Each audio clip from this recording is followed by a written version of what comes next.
What's going on, everybody? How's everybody doing tonight?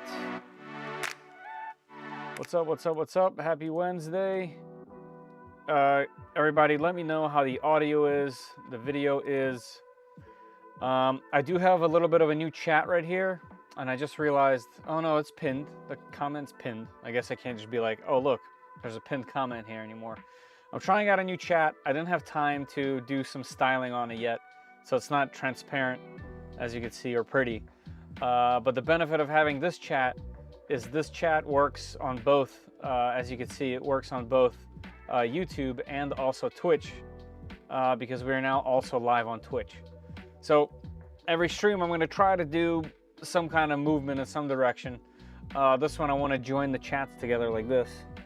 So actually, let me pin the Polymaker comment there as well. So let's pin it like this. There we go. Oh, and actually you do get to see, oh, can I pin it on this? That would be cool. Let's see. Toggle pin. How does that work? Boom, it's at the top of mine. Is it going to go to the top here? Let's see. Okay, so there's some limitations. Let me untoggle that pin. Okay, I'll play with that. So we can't have a pin show up like on the physical screen, but I do have the comment pinned everywhere. Let's do manually. Okay, cool. And one more thing. Let me test here to see if the comments work here. I see it on my side, and I do see it over here. Okay, cool. Yeah, so we are cooking. Hey from Twitch. Nice.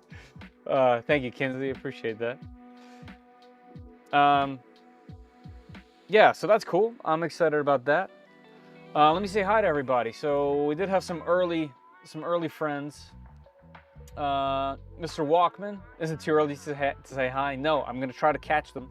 They used to disappear as soon as I had live, but now I can like scroll past the notifications, so that's cool. Mr. Walkman, Caleb, how you doing? Tin Talon. And now we should be on regular time here. So let's see. We got Joe Rust, Nate, what's going on? I too am excited to see how far this build goes today. Can I still click these and they show up? Oh yeah, we're winning. This is working well. Okay, cool. I probably just jinxed us right there, but that's okay. All right, let me hit live here. Yes. Bearded Printer, what's up? Should I have this playing live? Yeah, sure. Let's see. We got Jeff, Thorsten, Kenneth, what's going on? Wix Central, Sean, what's up? What's up? Timur. Yeah, good stuff. All right. So for today, we have another build stream. I'm really excited about this machine. I know it's like not the newest and hottest, and obviously they have a new machine that everyone is literally talking about and asking about. But I never got a chance to experience this, and this is the best version of it. And so far, through the build process, oh yeah, you guys can't see what I'm showing you. Through the build, wow, what a camera angle! It's almost artsy.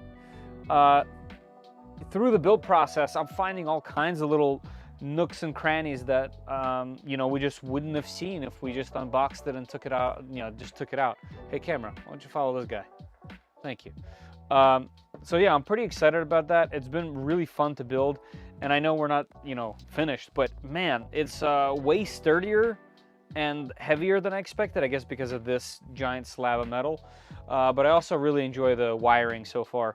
It's real nice and neat. Very well done.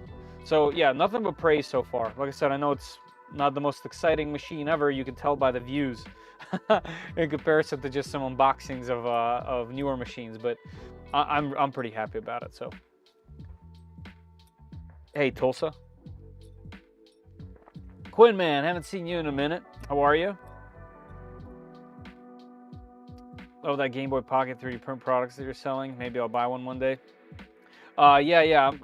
They're not exactly Game Boy Pocket, just to be clear. It's using a DS Lite system and rebuilding it essentially without a top screen and adding a bunch of functionality too. So they call it a macro. So I'm calling mine the Macro SOS. But yeah, thank you. I appreciate that. I'm really have a lot of fun making those. And I spent so much of my free time doing it. I actually took a break. This is probably going on second week, I guess, of not doing any macro stuff. Just to get like a fresh sense of it, and then I'll get back into it for sure. Hey Zumi, how you doing? Looks solid. Yeah, I feel solid, definitely, for sure.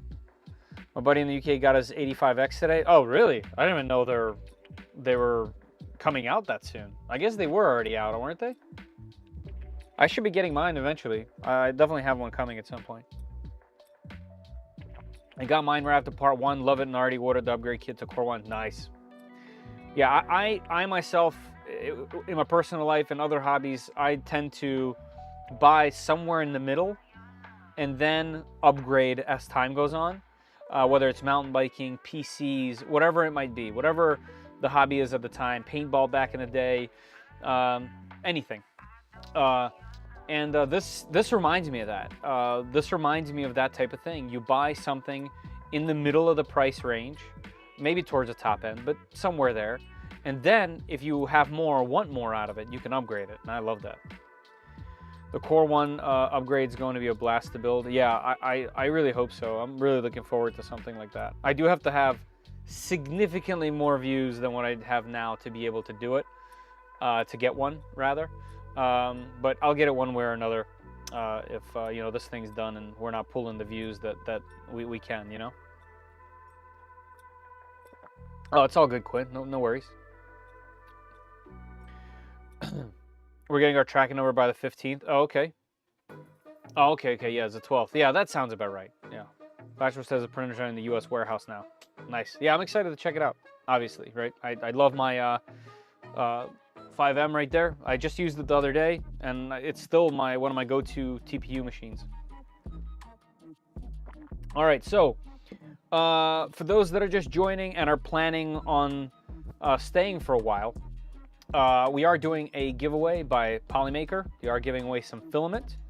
So if you're going to stick around to the end of the stream, there's a pinned comment at the top of the chat.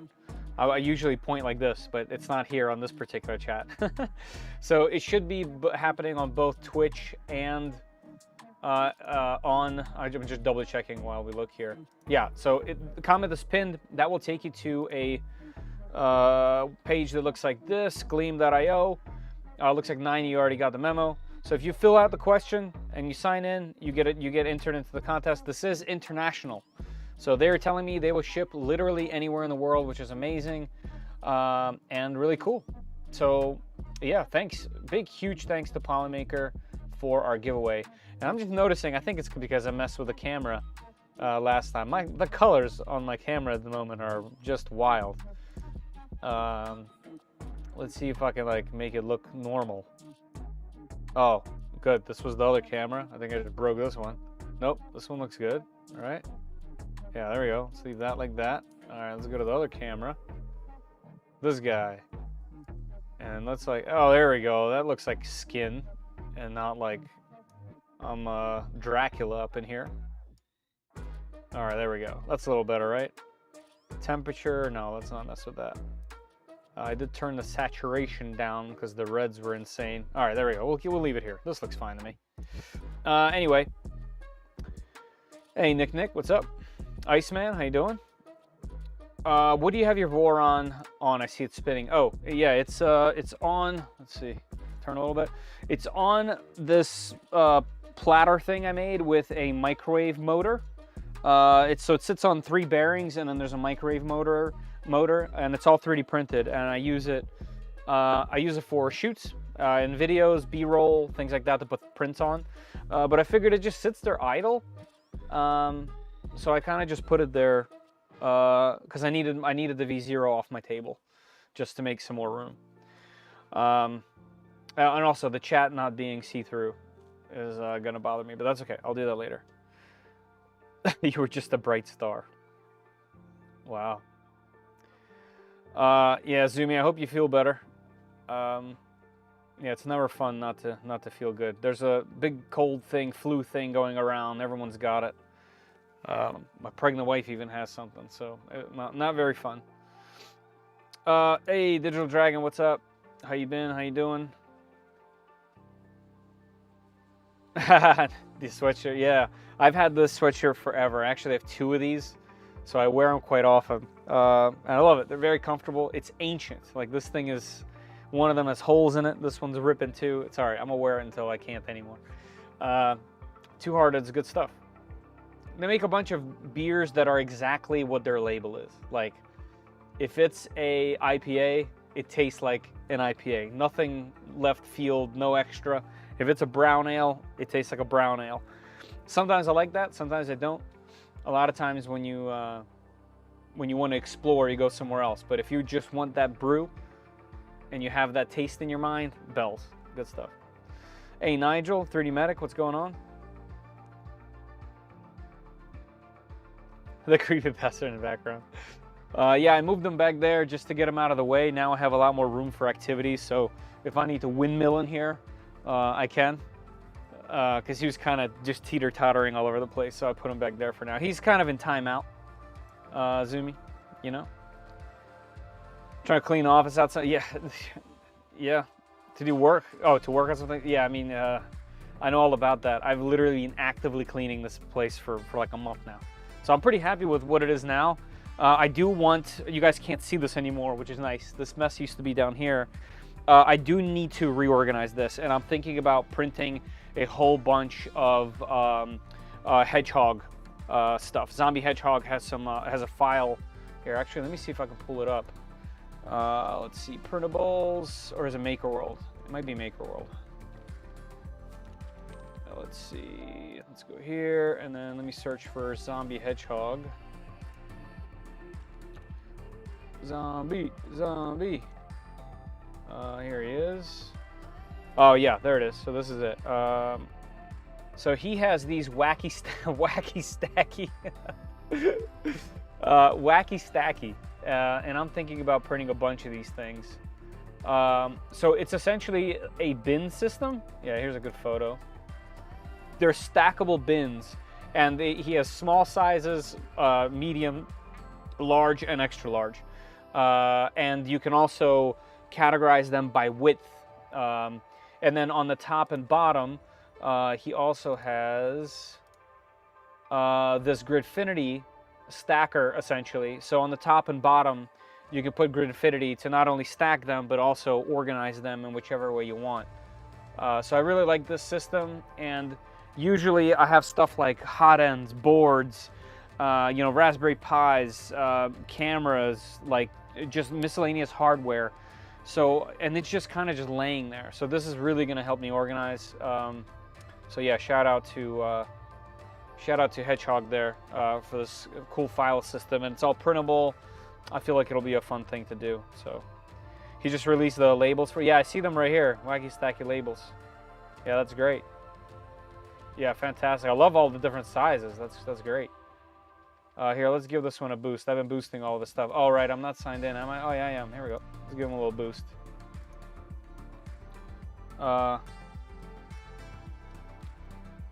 Cool system, man. Post. There we go. I like it. And it's great. All right, what else we got before we jump in? Let's see. Getting dental work sucks. Oh my God, yeah. I need to go. I'm gonna wait until post-kid. But yeah, I need some work done myself.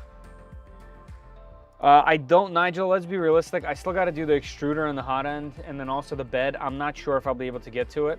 Maybe if I stop talking right now, I'll get a big chunk. I hope so, but I think realistically, we might not be able to. I'm gonna try. Looking over your shoulder. Oh, lucky you. I've had that probably maybe once in my life.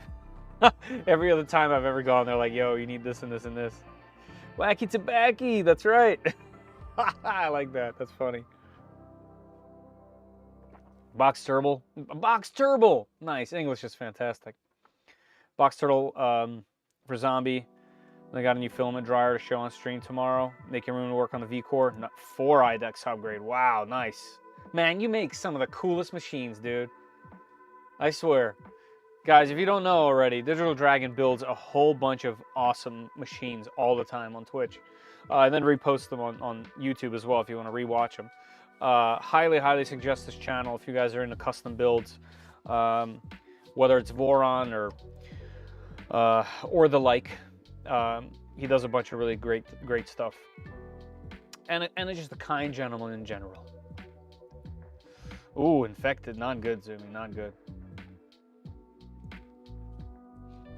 Yeah, I've seen the Screwfinity, almost printed it myself, but never got into it because, well, I had other screw solutions. But yeah, now I'm ready now. I have that same cool coffee mug. Listen, it's a good mug. What can I say? I know maybe I'm a little biased, but great mug. I think it's beyond that, Zumi. That's the goal, baby. All right, let's get the show on the road. What do you say, right? Let's make the Prusa gods happy, aka just me. All right, how are we gonna do this? Let's do the camera like this. I am loving this new setup with the camera. Let's see. Yep, like that. Let me get out some of these lovely trays and items. I just broke that. That's okay. I pulled them out of the trash for this anyway. All right, and then we got these boxes that kind of need to be visible. So let me reorganize them just real quick. You know what we'll do? I'll put this stuff on the floor, even though I will need it as soon as I put it on the floor. I'm sure of it. I'll put these right here. And there appears to still be quite a bit of stuff. Quite a bit of stuff. So let's see what we can do. Horse milk always. I just got coffee and water today. I had a little bit of a headache earlier, and instead of taking medication, I'm just not gonna booze up tonight, you know? I have not. I have saved them meticulously. Even stopped my daughter from having it. That was tough to do. Hey Kenneth, what's going on? Do all these icons show up in this chat thing too? Yeah, nice. Okay, I'm loving that chat. I just need to make it transparent. That would help. Oh, we seriously, we have trays. I pulled those trays out of the trash can for this build. I don't know how much they really help though, but they're from a previous video that I did to compare a bunch of different machines. So all the common stuff I just put in here, and the rest is, well, this isn't really a tray. It's just a catch-all. So, but it's better than nothing. No fun emotes. Yeah, what's up with that? What's up with that, YouTube? Come on. Look at all the fun stuff we're having on Twitch. You know? But yeah, guys, if you do use Twitch, throw me a follow in there. That would help as well. I think I need to get to, what is it, 50 or something? I don't know, because it essentially, if you're a viewer on YouTube, I get some kind of monetization, right? But on Twitch, I don't have anything going for me. And honestly, I haven't researched enough to which level I need to get to be there. So we'll figure that out. Ryan, now you're gonna make me blush. Right? I know. I remember I unboxed and started eating them, and then the chat went crazy that it's bad luck and stuff. So I put more trays. That's right. That's right. Oh, there we go. Look at this. We got some emotes. Drinking medicine. All right, let's do this. Here, let's go larger view just for a moment here. Let's gather some parts. Looks like we need filament sensor preparation. Okay, cool. An extruder heatsink. All right, let's see. That's not going to be in the printed parts. But what I can do is pull some of that forward at least. My carriage and hotbed. An extruder. Filament add-on. An extruder. All right, we have a bunch of extruder parts. So let's put them over here somewhere. Well, it looks like you guys have discovered the emojis. You have a misspelling in your giveaway question. Oh, thank you, Ryan. English is very rough.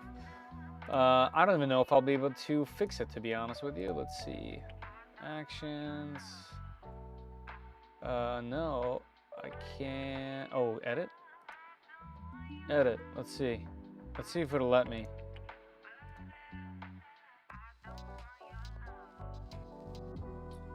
Oh. Future.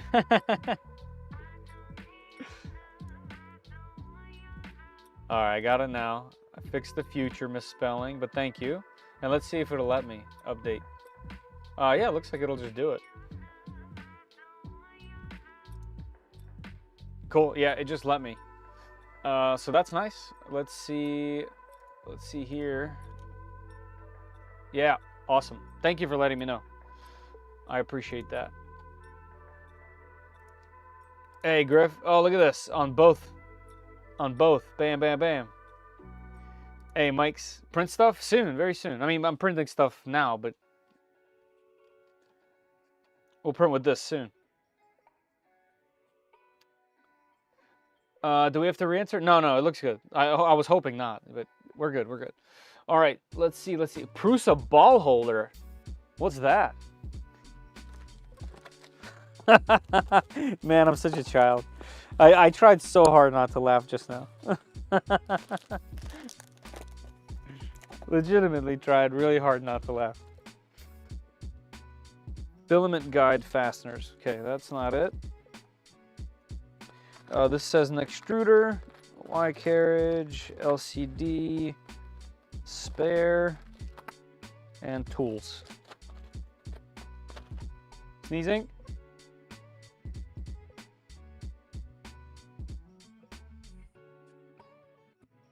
Nice. Did I make it? I did. Okay, good. I'm glad I had enough dexterity there to turn off the audio.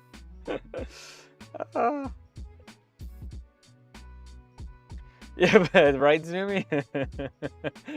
Yeah, look at Jock's. Hey, 3D Experiments, what's up? Hey, Mark.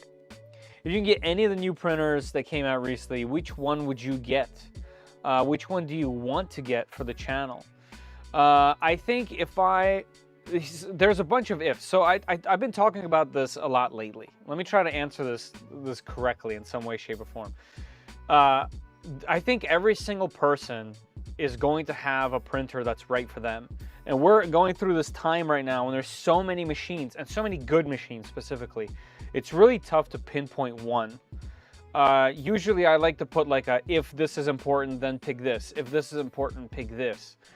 Yeah, like Core 1. Like out of the machines that I have, the one that I enjoy the most, that like means the most to me, is the Trident.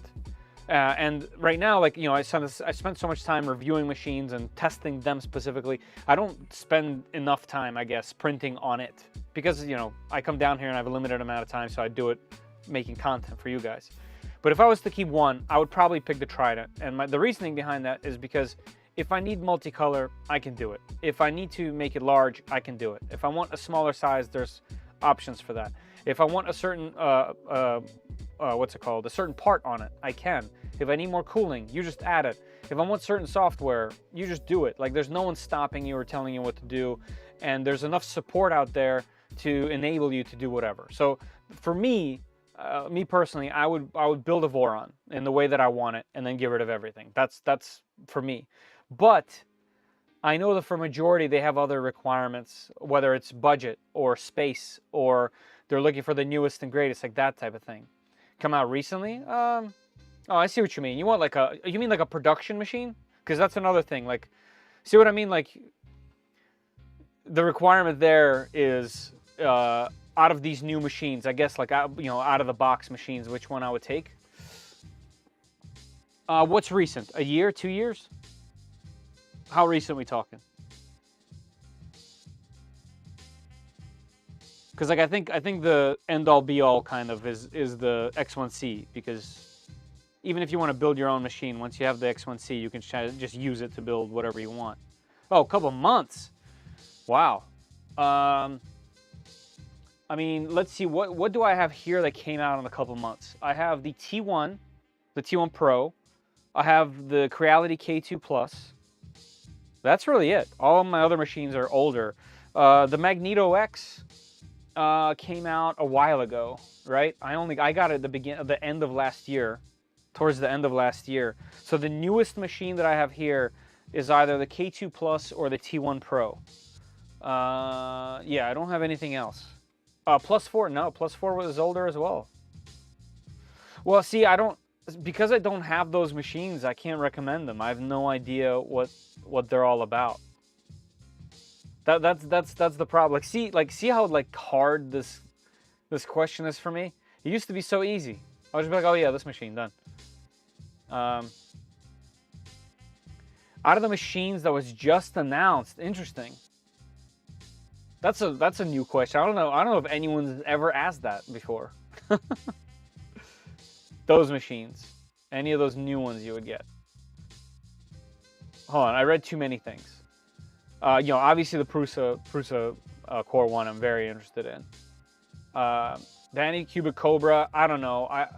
I've had friends have extremely mixed results with that machine, and it has been really troublesome for some. So, not sure about that. The Elegoo Centauri, I've wanted to review. I can't get a hold of them. They don't seem to acknowledge that I exist, which is fair. Very small channel, but I would love to review that machine. That seems to be cool.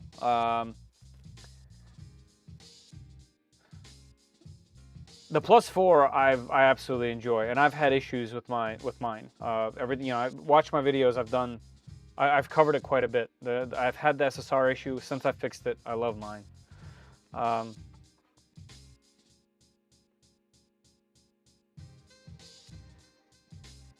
Yeah, there is more coming. There is the multicolor Flash Forge machine coming. Man, I don't know. It's tough. It's tough to answer that question. I don't know. But the reason why I didn't name any of those machines you guys were talking about up there a little bit earlier, where was it? Those machines that I was listing, I can't recommend them because I'll only recommend stuff that I have hands-on experience with. The rest is speculation based on other YouTube videos, which is fine, or, you know, their marketing, which the marketing for most machines is kind of tough to look into anyway. But I think if out of the newest machines that I have, the Plus, K2 Plus or the T1 Pro, I would easily take the K2 Plus.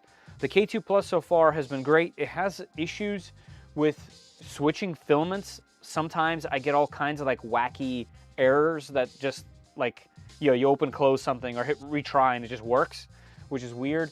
I also had the filament jam one time and I took the cover off and it's fine. I'm not sure if that's related or just coincidence. Otherwise, this thing's been solid. I've had about equal issues with my AMS on the X1C, to be honest with you. But this thing's huge. That's the benefit. It's massive. So if I have that, if I was choosing between my two newest machines here, I would pick the K2.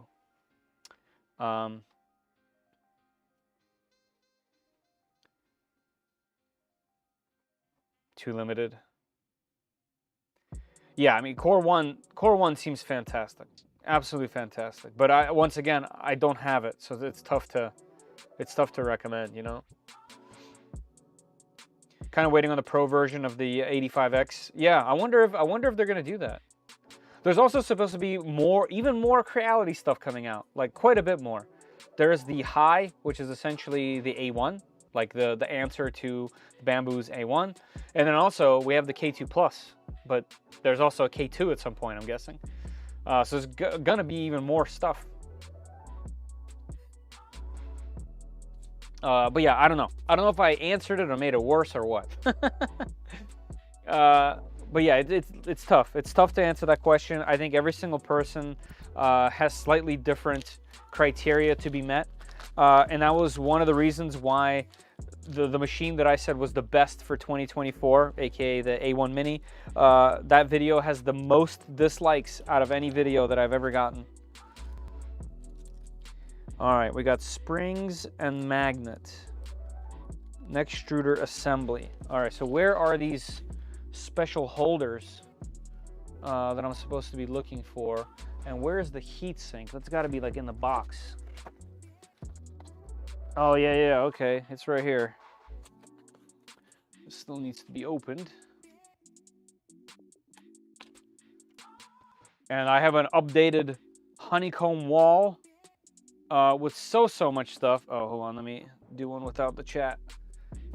This thing holds so much more stuff, and I have a bunch more coming. Like I have printing the holder for the vacuum that's going to go up here. There's just so much more room, and everything is way neater. I have a drawer system here, so I can put all my adhesive that used to just literally lay over there, which is really nice. You know, I have my Loctite handy, Gloop, all my glues, lubricants, measuring devices. So much better. I have my thermometer. Just, I love this thing. I know there's other ones available, but this one specifically has been pretty good. K1 upgrades coming. Yeah, that's right. I'm waiting to upgrade my. That's why out of all the machines, that's why the K1 Max is still here, because I really want to upgrade it with a CFS. I think that would be really cool. Ender 5, the large one, Ender 5 Max is coming. There's so much stuff. Not coming to me, just coming out in general. Where's the Zoomy vise? I have it right over here. It's on the corner. Right there. No, you can't see it because this thing's in the way. It's right here on the corner. That's where I keep it so I can move it over here.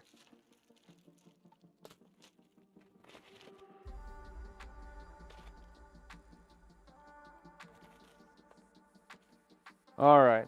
Look at this bad boy. This thing is cool.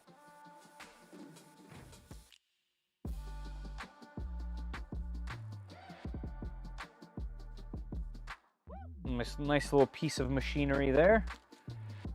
What's this? Ah, here it is. Here's the heat sink. What's that fun thing? Oh, okay, I see. That's like installed into there. All right. And we have the block with the nozzle pre-installed. CHT 0.4. Very nice. This beautiful little piece with gear inside. Let's take that out. We're gonna need it, I'm sure. And then the last piece in here is the thermistor. Okay, that's probably extra though, right? Yeah, like this has a thermistor in it. Yeah, we have an extra thermistor. Kind of interesting. I wonder what that's for. Maybe that's for monitoring something else.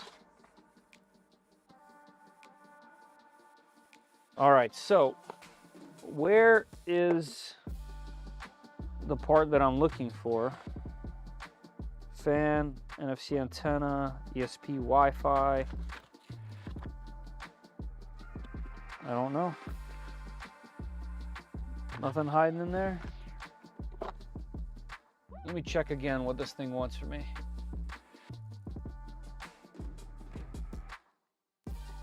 Oh, I think mine is pre-installed. I think mine's in there. I think that's this. Yeah. Okay. All right, hold on. Steel ball. I think it's in there. I have a feeling that this one is old. Yeah. Okay, so mine is pre-installed, so that must be an update. Yeah, this is already pre-installed. There's a detent in there. Okay, cool. Well, I guess that makes that a little easier, huh? I think, maybe, I don't know.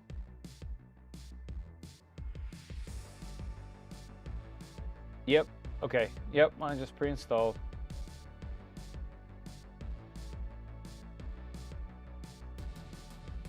So that's the filament sensor, huh? Yep, I see the detent in there. Let's see if I can show you guys. There we go, you can kind of tell. There we go, like that. Yeah, there's detent in there, so that's cool. I wonder why this is pre-installed. Parts preparation, all right. Okay, so now we need some fun stuff. Let's get that going.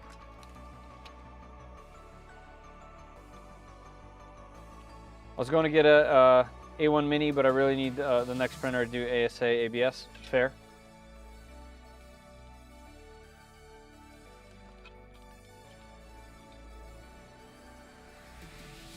They are expensive, but for what it's worth, really freaking cool machines, man. They are expensive. It's true. Same with the Micron. They are just expensive because other machines got much cheaper recently. But they are really, really great, reliable machines. Like I can plug this thing in right now and print some incredible ABS. This is true. First of all, hey Brian. But this is factual right here. It is surprising the amount of stuff that you'll actually print on the V0.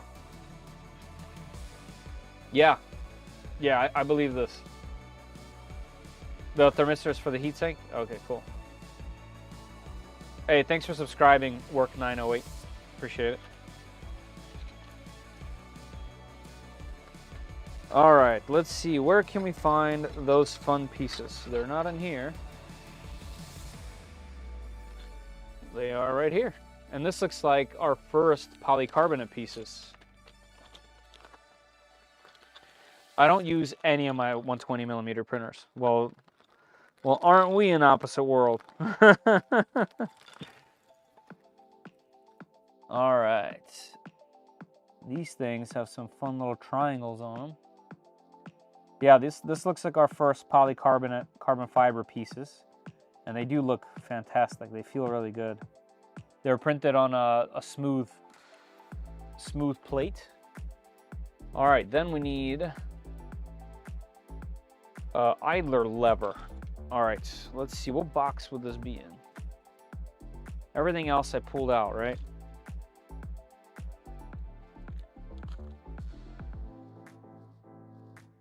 Let's see, maybe if I pull up this. Okay. We are here. Because this just says an extruder assembly. Unlike every other piece in here, this doesn't have the exact thing that's in here. So I see a bearing. I see these two sleeves, this larger one. Let's put these back because I don't see them here yet. Then this is saying those two pins, I see them in this other one that says an extruder springs and magnet. Oh, so these magnets? I guess so. We have a little washer in there and some springs. What else do we need? Oh, just these items, okay. And blue. Blue is an M3x6. Let's grab one of them. Okay, tubular spacer. Got them. Assembling the idler. All right. 12 millimeters is it's average. That's funny. Camera, what are you doing? Get over here. I assume they're printed on the satin sheet, yeah. I wanted to try the Cheaty Plus 4 to print some more technical filaments. That's really its best use case. Like, it'll do PLA, PETG and stuff, but because of that heater with the upgraded SSR, very inexpensive, by the way, to upgrade and bulletproof. With that heater, it is I would say that it has the best ABS performance out of all the machines that I currently own. And the problem with that is I print ABS here at home, mostly PLA at work, and that machine, the Plus 4, is at work. So maybe that's something that I can swap at some point. Better put out your magnetic tray before those tiny things get lost. I do have it right there, but it's filled with extruder stuff from the Micron kit. I know, I should, but it is what it is. It's okay. This ain't going nowhere. Famous last words. All right, let's get the pin into one, into the other. If I can grab it.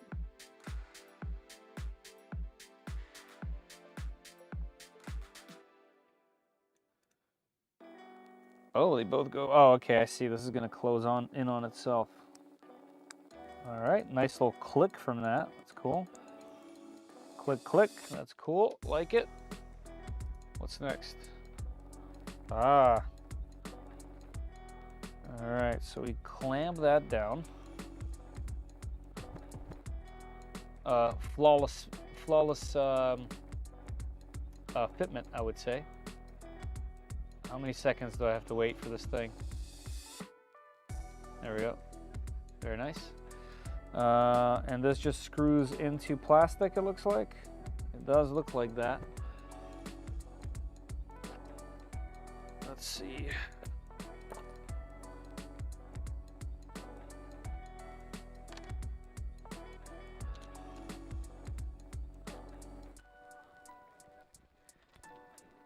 I don't know why I'm using this thing today, but I found it laying around, might as well use it. Eye roll.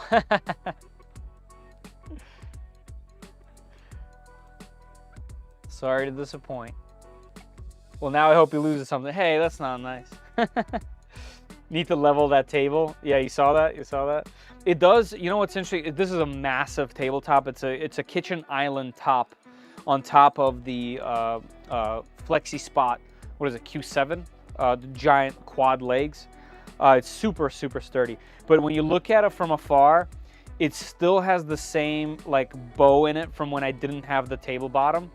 And I guess resting it on and never fixed it. Like I bent it from having it on those old legs that I had with my previous setup. Kind of a bummer, but yeah, it goes towards the center a bit. So let's see, that's supposed to sit like that, bottom flush. Gotcha. All right. Is that it for this part? Yes. What's next? Ooh, yeah. Like it, I like it, I like it. Let's see, so we need the PG case, which is this lovely piece. To be honest, I would have preferred that piece to be printed. I don't know why. Like, I'm saying this, but I don't know why. This piece is the classic PETG print with the older texture, as we talked about in the last stream. We got that. We got this beauty ring right there. We got whatever this behemoth of a piece is, larger than expected. And this beautiful machined gear set right there. All right, and we get the motor. This one has a very specific gear to it. Need to get you a huge granite top. I know, wouldn't that be something? That would be nice. All right, we also need M3 by 25 screws. Let's see, 25, 25, 25. This is 30. Where are my 25s at? That's 40. this should be it. Yep, 25s, 5-piece. Imported Italian marble. So we need 3 of these.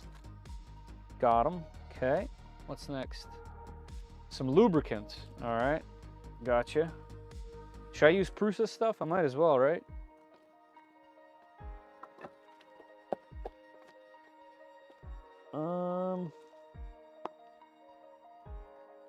I remember seeing it, but where? Oh, there it is. All right, we got our Prusa Research lubricant. Let's see, a spacer. Oh, that was right here. A socket set screw. A set screw? I don't know. I only have grub screws around here. That is a really, really, really thin spacer, by the way. All right, let's find where the heck an M3 by 25 set screw is.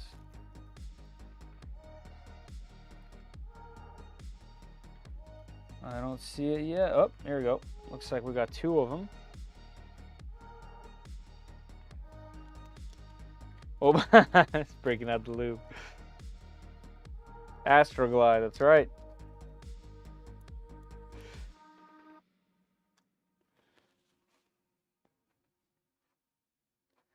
The only marble going down on that PLA on that table is marble PLA. Nice. They call it a set screw. I love Prusa.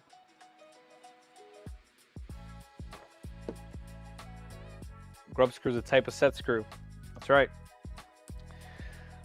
Okay, we've done it. I like that it just points at the word lubricant. All right, assembling the extruder. Place the spacer over the motor. Okay, man, this thing is thin, thin, thin. I feel like you can like cut yourself on it. It's so thin. So that just goes down like that. Covers a hole as well. The motor cable must be facing up. Okay. And this is all facing down this way. Okay. And on top of that goes this piece.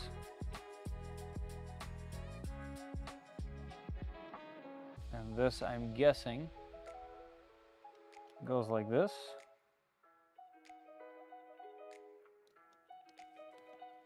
Let me read.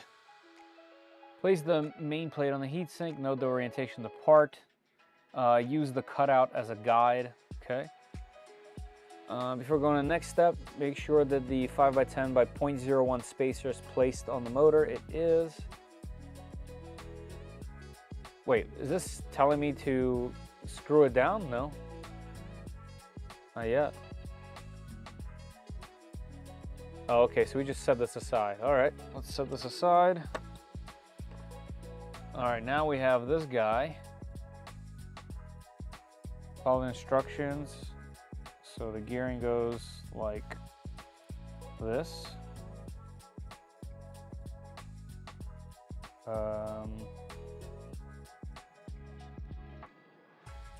Mine kind of grinds on it a bit. Yeah, like that doesn't freely spin as it's supposed to. Watch the video guide. After watching the video, follow the steps. Attach PG assembly adapter on the PG assembly. Note the pockets for the gears. Man, I'm kind of grinding it a bit. Okay. Oh, it's just for assembly. Oh.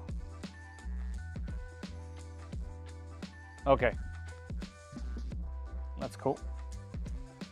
Slide the PG ring onto the adapter. Oh, I see. Look at that. That's cool. So this just guides it in there because because there's barely any space anywhere. So this takes out any misalignment or okay, cool. there's a chamfer. Oh. All right, let me check again. Note there's a chamfer on one side of the PG ring teeth. This side must be facing down.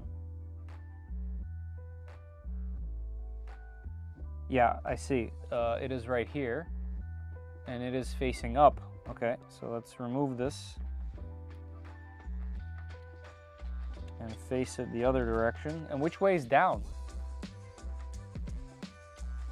All right, I see the chamfer down.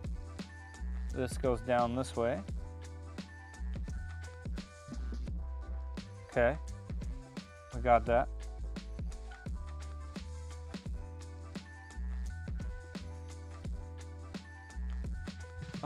Grasp the entire assembly in one hand so that it can be rotated with the PG ring. Okay, got you.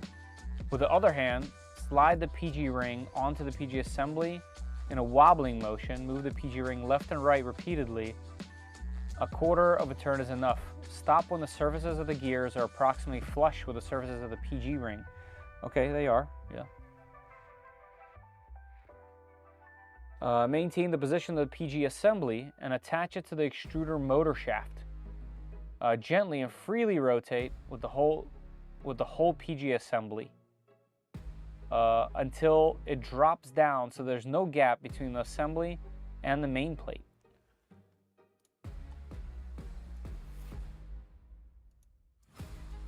Gotcha. Let's try it. I gotta say, this is way more fiddly than I expected, to be honest. But it's not that bad. I built a Micron. All right, so let's see. We're gonna hold this contraption together. We're gonna put this on top, and we are gonna drop that. Cool. I'm gonna put that back in there. Okay, and we are gonna wiggle this around. Dropped it again. We're gonna keep doing a little wiggle to it. Spin this around, there we go, and it drops all the way down. Okay.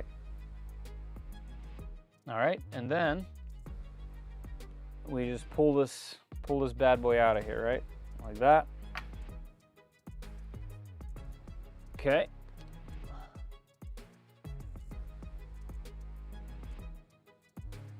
Remove the PG adapter. You will no longer need it during assembly. We recommend keeping it for maintenance. Ensure the PG assembly is not sticking out above the PG ring.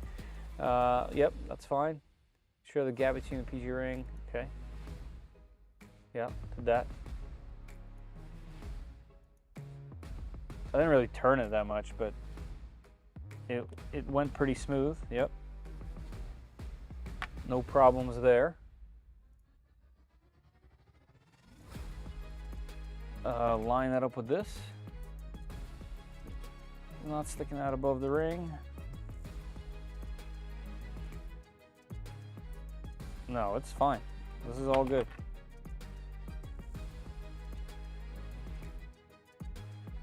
Yeah, everything's spinning nicely. Oh, there we go. I can spin it around to just make it look exactly like the picture. All right. Insert the idler assembly. Oh. That goes into here. Nice, that instantly aligned. So that's a good sign.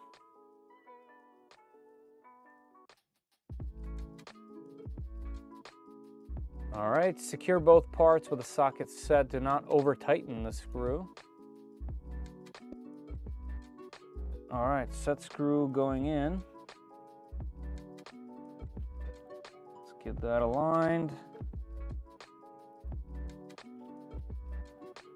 Yep, okay, that's in there. It actually sticks out quite a bit. Yeah, that looks like that's all right. All right, don't over tighten. All right, we'll just hand tighten it. All right, that's in there. So that's free. This is all together, that's nice. And looks like we're putting some gobs of grease on there. Apply a small amount. Okay. Using paper towel, wipe off any excess. Okay, we can do that.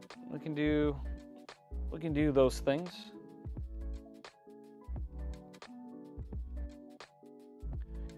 Ah, camera. Dropped it. Supposed to tighten that thing. Let's see what the chat. Oh, we got JC. What are you doing? Why are you spamming?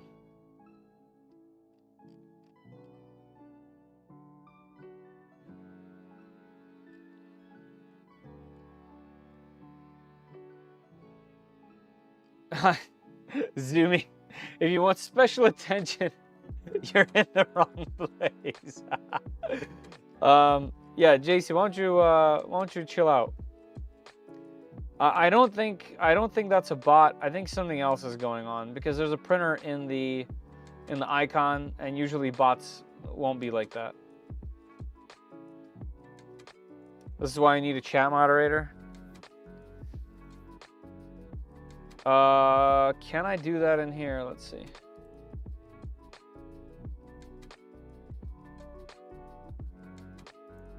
I can make you a VIP user. I don't know what that means. I'm guessing JC.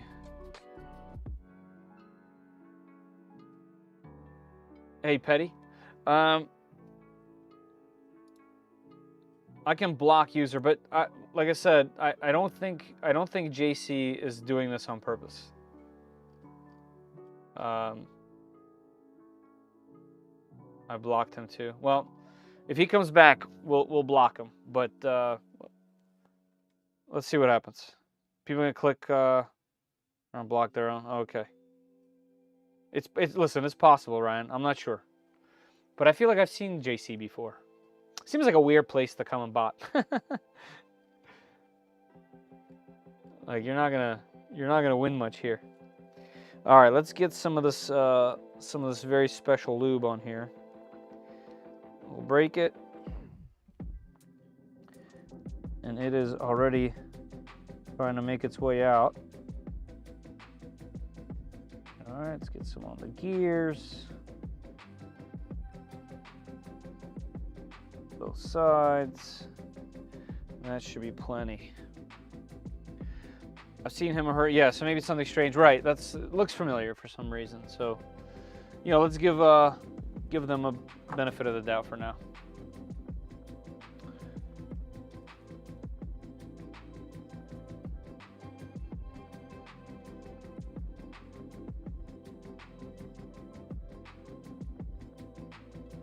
All right, let's keep going. Let's keep going. So take the PG case. That's this beauty.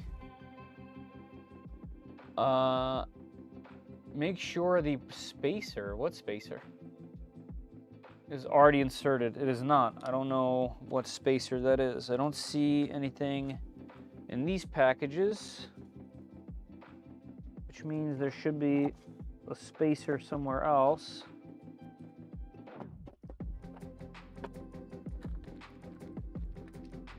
This is the bed. This says spare parts.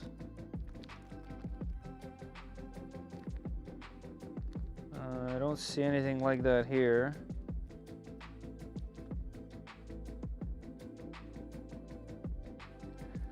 Tools, not there. Let's keep looking. There's a spacer in here. No, but there are a bunch of parts in there. And is there some kind of spacer in my hardware bin? This could be another part that's been updated, by the way. I have no real way of knowing. I don't have that part.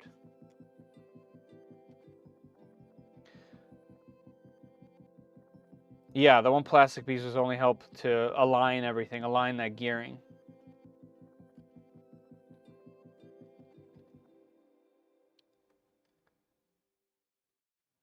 But this is weird. I don't have that. And also, maybe it's because this is for a 3D printed part, and I don't have that anymore. Right. Okay. Cool. So I have the updated part. This also says Mark IV. Is it possible that I have the wrong assembly up? I think I think I do. I think I got the wrong assembly up. Yep, I do. Let's see what I messed up.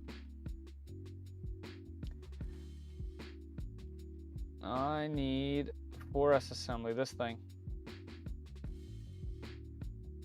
Well, good thing I caught that now. This was all the same. This part's the same. Okay, this doesn't have that. Okay, good. This makes a lot more sense because now this part is one single piece. That's my fault right there. Yep. Okay. At least this is all correct. Yep, all good. This part's the same. Yep. All right. Done did that. Okay, this is where we are. All right, so we need this PG case that's updated and M3 by 25s. 3 of them, I got that right here. We did the greasing. Yep, did that. I didn't get any on the top. Maybe I did a little bit. Paper towel, huh? See, that's why I need to print the paper towel holder, so I don't have to go back here.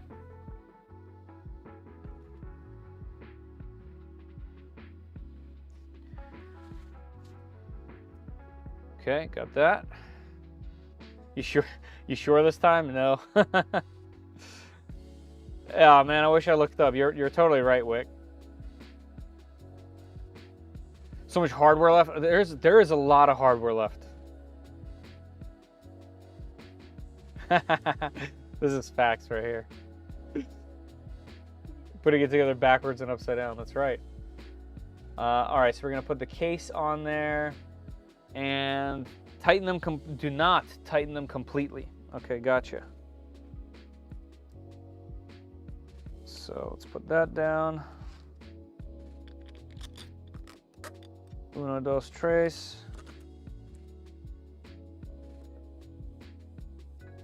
Let's give it a little bit of a hand tighten.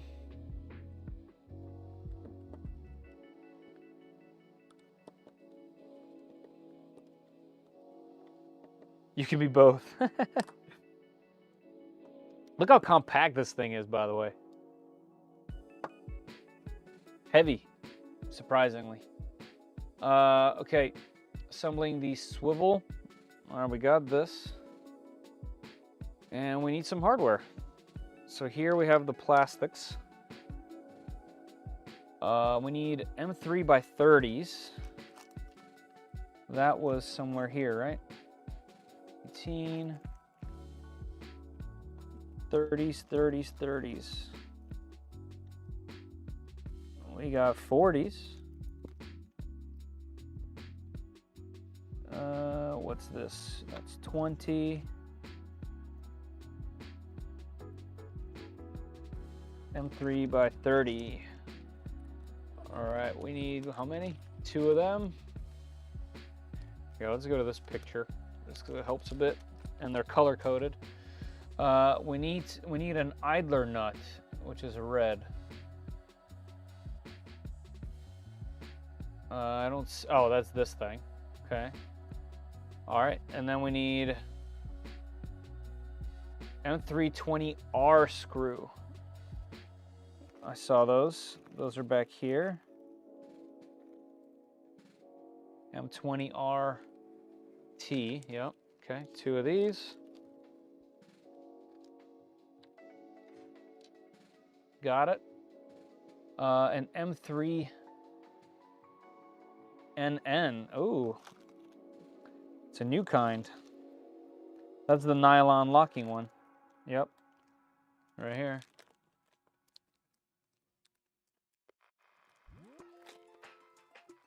We need, what, 2? 2 of these. Let's add that to the The little pile right there. We need the 2 springs.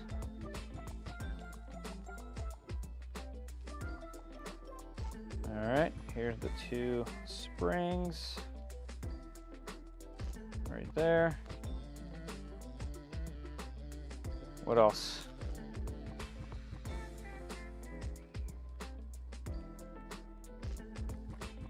Thumb screws, I wonder what those are for. All right, and now we have a spacer. And it's not labeled, but it does say spacer, and visually it looks like that. So I think that might be the right move right there. Okay.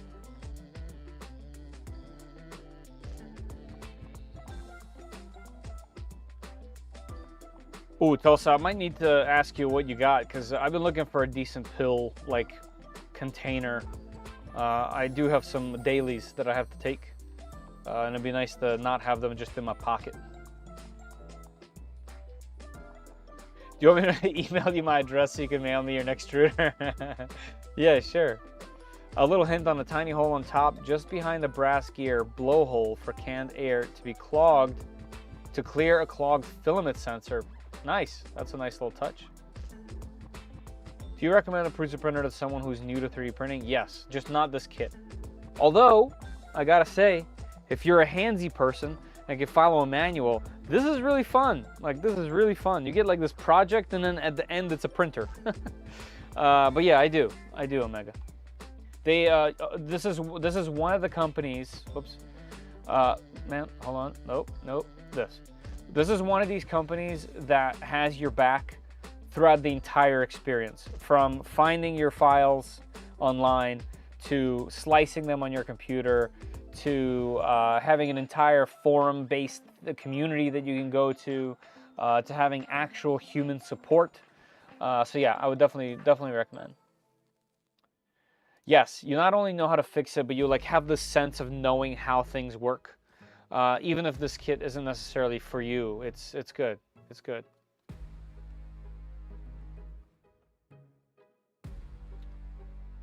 Zoomy.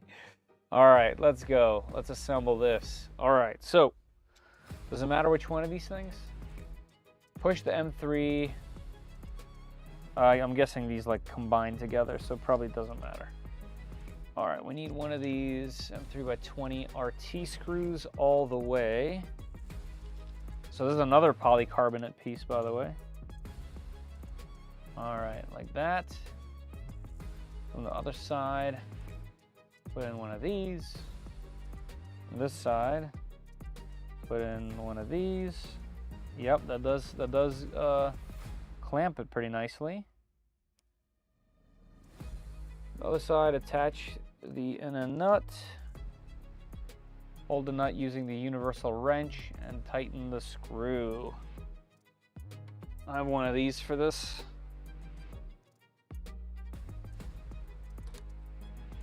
And let's get the right Allen key. 24-hour support in 7 languages. Look at that.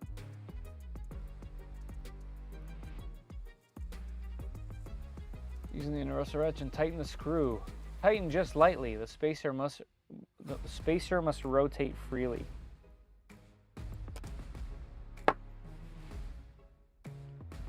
guess that means I need to loosen it a bit.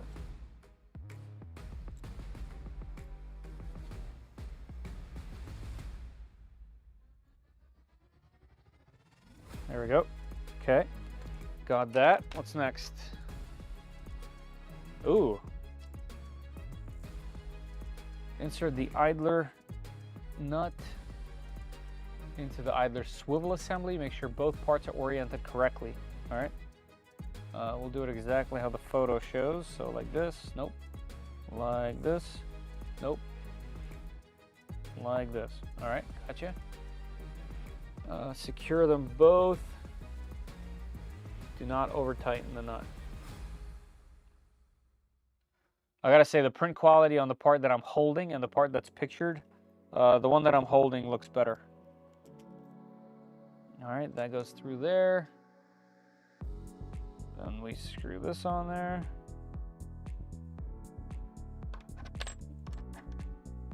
Let's hold it again and just do a little bit of a tightening. That's a little loose.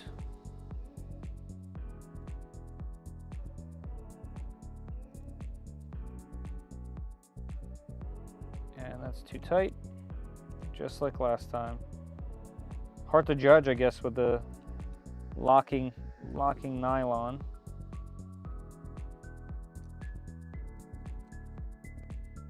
There we go. Let's go one looser. All right, good. What's next? All right, attach spring 15 by 15 on both of these. We got 1 and 2. Push the 2 screws. Push the 2 screws with the springs through the holes in a protrusion on the heatsink. There's no threads inside.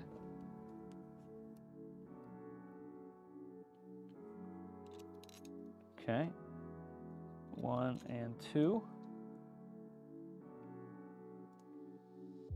Oh, that's also unexpected. Okay. So this also threads directly into the plastic. Yeah, we're gonna need a larger one.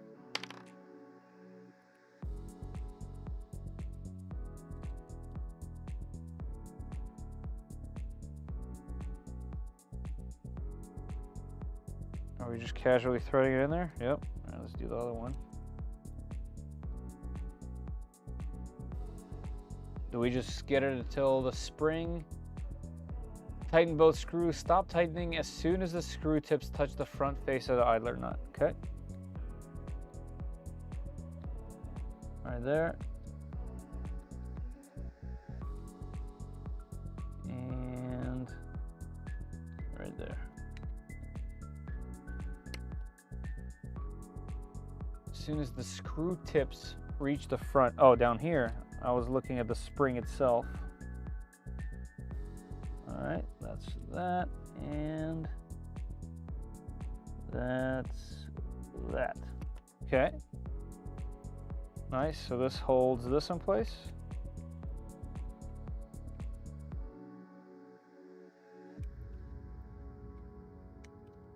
How does this latch?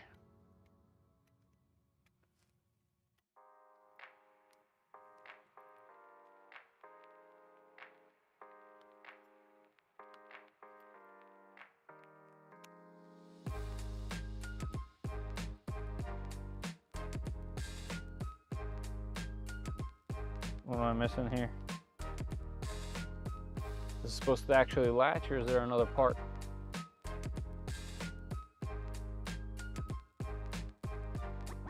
Do I have it backwards?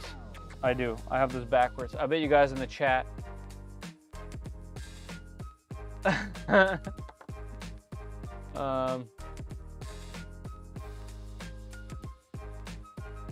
Yeah. Okay.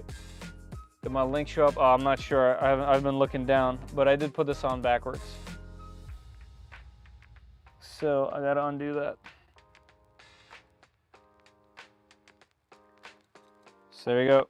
Do as I say, not as I do. Famously.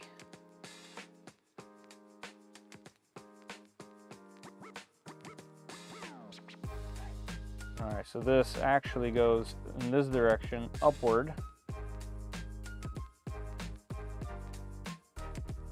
Easy fix. And ours is already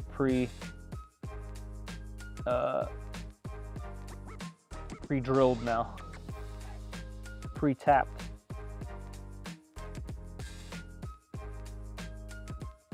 All right, till it's flush, right there. All right, now let's see. There we go. That should click. That's actually really nice. Bam, nice clicking. Easy to put on, easy to take off. Springs are functioning. What a beaut. What a beaut this little thing is. I wish this was transparent. I'm definitely gonna have to print a transparent one from resin.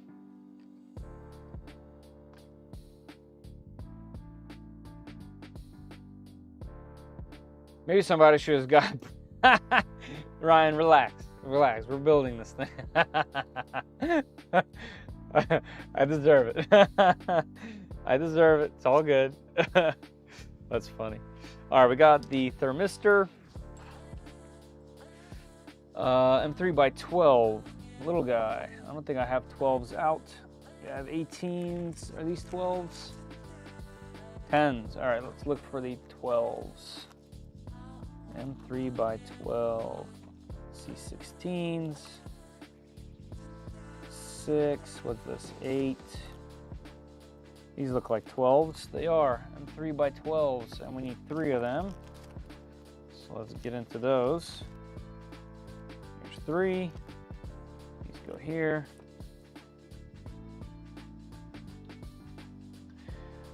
There we go. Let me lay it out so you can see a little bit.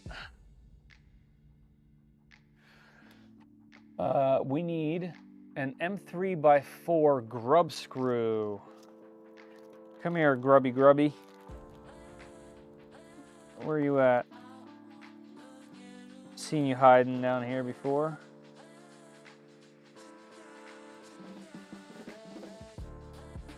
Here it is, M3 by 4T. Grub. All right, grub screw received. MK4S fan holder. That is metal, and that's over here with the little sparkle stuff. And a heatsink spacer. I saw that funky little piece over here. This little guy. That is a very, I don't want to say fragile, but it's like a single layer. You got 2 layers, okay. A 2-layer thick spacer. Got to be careful with that little guy. Okay. On the extruder motor side, insert the NTC into the hole. I'm really surprised they're not putting any thermal on here. I have thermal grease. I'm going to use it just because I have it right here and it's handy. It's old school Zodiac stuff. But definitely want at least a little bit on here. I won't put too much. All right, so this goes down here.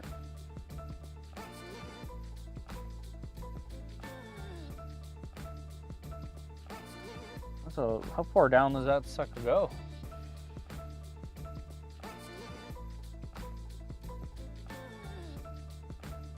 Oh, it's going here. Okay, good.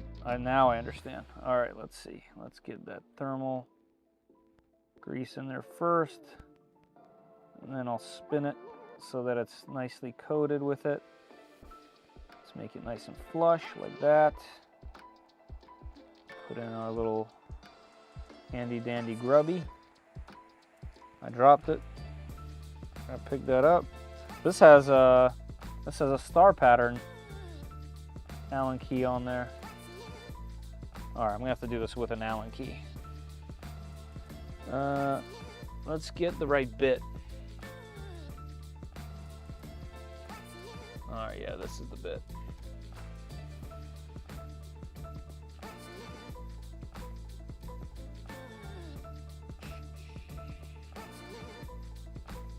Gotta make sure I tighten this by hand so that it's not overdone. There we go, just a little bit.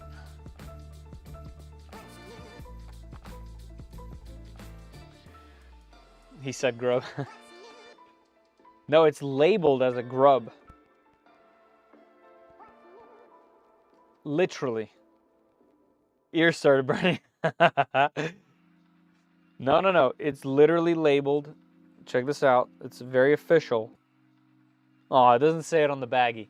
In the instructions, it says grab this grub screw. What screwdriver is that? It is the Hodo Precision screwdriver that I love. It is very expensive, so keep that in mind. But it's ridiculously powerful. It's fantastic. And has everything in this kit. So if you want a premium set. Like there's way more of these around that are cheaper. But if you want a nice premium set, Hodo is surprisingly high quality stuff. Like it's really good. Oh, JC's back. And JC, you're spamming again. All right, JC, I'm gonna have to block you. All right, JC's blocked.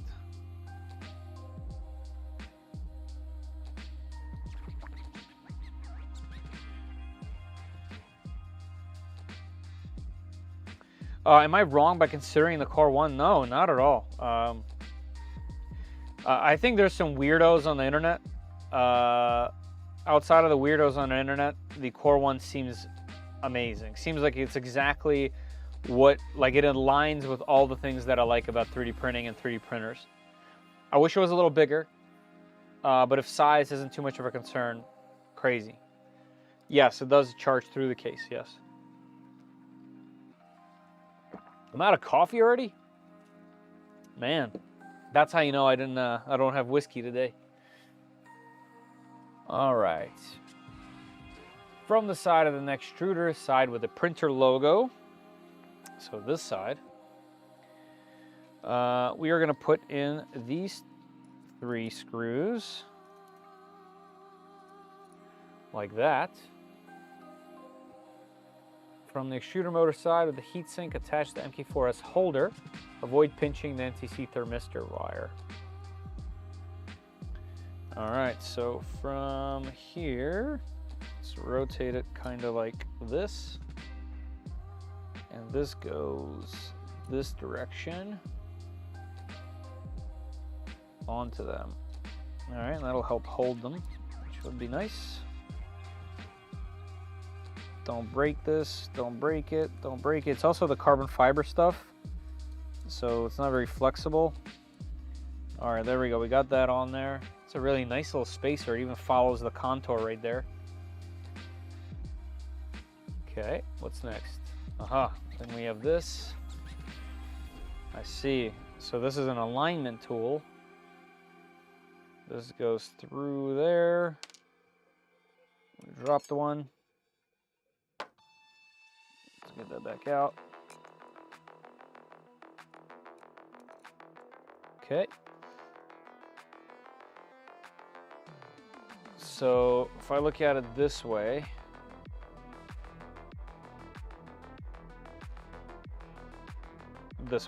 If I look at it this way, this has to go upward that way. And the spacer is going to help us align this thing like this. All right, so far so good. And we can screw this in. Oh, there's nothing to screw in yet. Okay, we'll push it through like that. Make sure I'm not pinching anything. All right, so far so good. And the spacer looks correct. Nothing's being pinched. Attaching the extruder. Oh, we're putting it right on there, huh? Place the extruder assembly onto the spacer of the X carriage. Line up the three screws on the 3 spacers. There is a cutout on the plastic part. Guide the thermistor cable through this cutout. Do not pinch any of the cables. Align heatsink screws with the spacers on the X carriage and join both parts together by tightening them. Start with the middle one. All right, and this wire goes through that little cutout. All right, let's try it. So we're gonna flip this upward like that. Let's see if I can one-handed put the camera where it's supposed to go. Kinda. I can move you guys closer. All right, yep, I see the cutout. Nice large cutout right there. And that goes like this. And that spacer wire is looking like it's going where it needs to go. Just gonna lightly put one on there so that I can check everything. Yep, that wire's good. These wires are good. Let's tighten.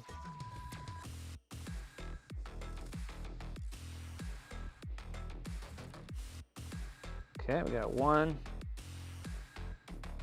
and 2, and back to the middle one, 3. All right. Very smooth bearings on there. What we got going on here? This happens time from time. I have this eSun spool, and the AMS does not like it. Yeah, it's stuck, and all I have to do is hit retry.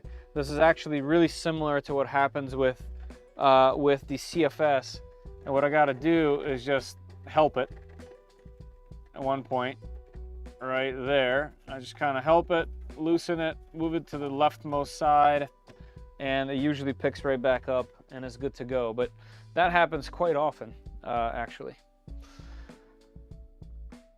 Hey, John, how you doing? Let's see what's going on. JC still here spamming. Oh, I thought I removed him. You can right-click and block.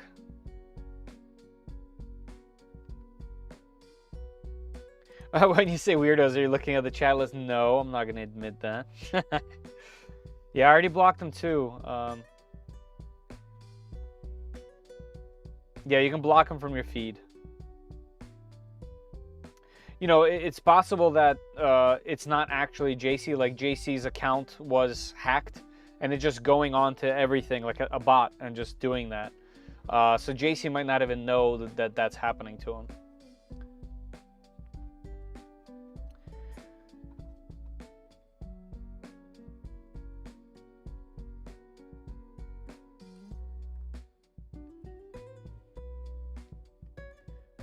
Wouldn't 3 washers accomplish the same thing? Oh, maybe. It depends. It looks like there was like the plastic piece needed to be perfectly flat there.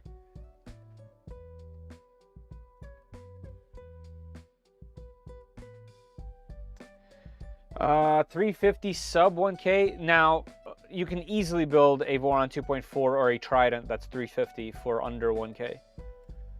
Maybe not easily, but they exist between $800 and $1,000. I don't know if you want to build one yourself, but that would be pretty sick.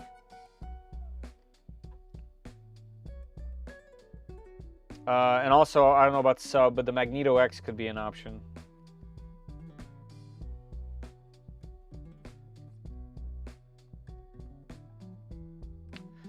$330 by $330 by $400.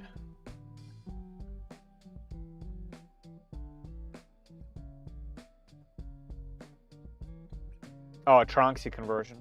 What is this thing still doing? Oh no, we're printing now. That's just a different noise. Okay, cool. Who's banning who? There was someone spamming in the chat earlier.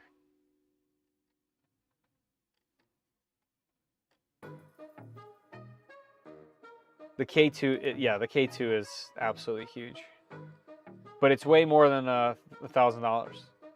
Hey, Gryfang, how you doing? Yeah, I agree with this. That's why I'm like being easy on them. It's happened to me before.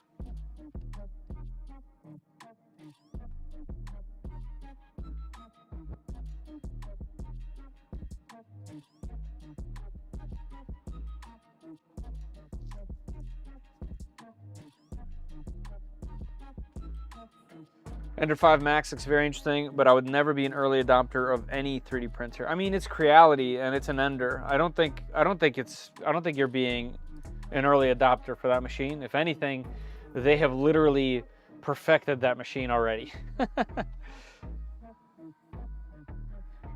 Just saying. If there's anyone to trust with that machine, it's probably Creality, to be honest. All right, so we've done this, and it's fantastic. What's next? Connecting the NTC thermistor. All right, it's gonna go up there, and we're looking at that one. Okay. This guy goes up through here, and it's getting plugged in to this one. Like I said before, as much as I don't like these proprietary plugs, they do plug in very nicely. Very satisfying click. And there's a little wire area designated, which is also nice. All right, so we did that. What's next? We got the fan. Okay, I saw some fans earlier. They are in a box, and the box is right here.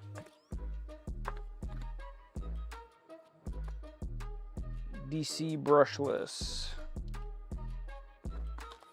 We'll need this fan, might as well take that out. I don't know if we'll need any other boards at the moment. I'm sure of it. That's the screen. All right, we'll keep that handy. All right, let's go. Now we need M3x18s again. Those are right here. We need 2 of them. Got it. Print's done. PETG. Almost done that whole spool of PETG. I know it's kind of a myth around here. But it's true. I've been printing a bunch of PETG actually. So the Ender 5 Plus was 370 by 370, 420. The Ender 5 Max is 400 cubed and Core XY. Not much new there, right? Yeah, like I personally would trust them with that machine. Doing great. My printers are making multi-board wall. Nice. It's Friday non-stop, so I'm tired of PLA smell. Yeah, multi-board is awesome. I almost went with it, but I decided since I already had so much up and holes already in specific, holes already in the wall, I just went with more honeycomb. Hey, thank you very much. And as always, man, thank you for stopping by. Always nice to see your name in here. Appreciate you, man. All right, let's see. Attach the hot end fan onto the heatsink with 2 M3x18 screws on the left side. Tighten the screw gently but firmly, otherwise the plastic housing may crack. All right, and we need the fan cable to go down this way. 1, 2. And this has to go through where? Through here.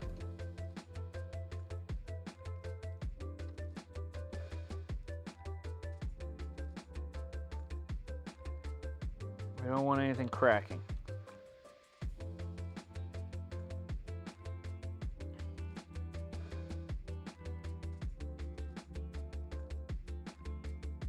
Actually, this looks like it might go under it. Yeah, that's better. All right, firmly. And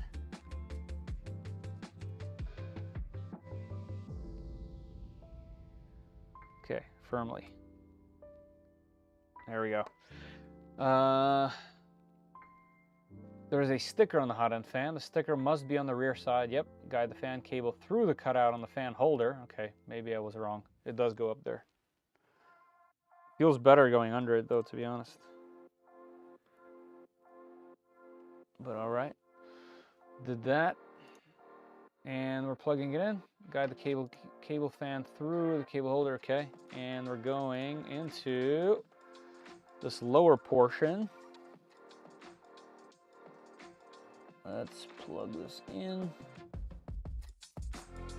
Yeah, very nice click on these plugs. Makes it feel very high quality. Also noted that that's a three wire fan. So it has a speed controller there. What else we got? I love opening a new roll of PLA. Yep, I agree. Like a new Nutella tub.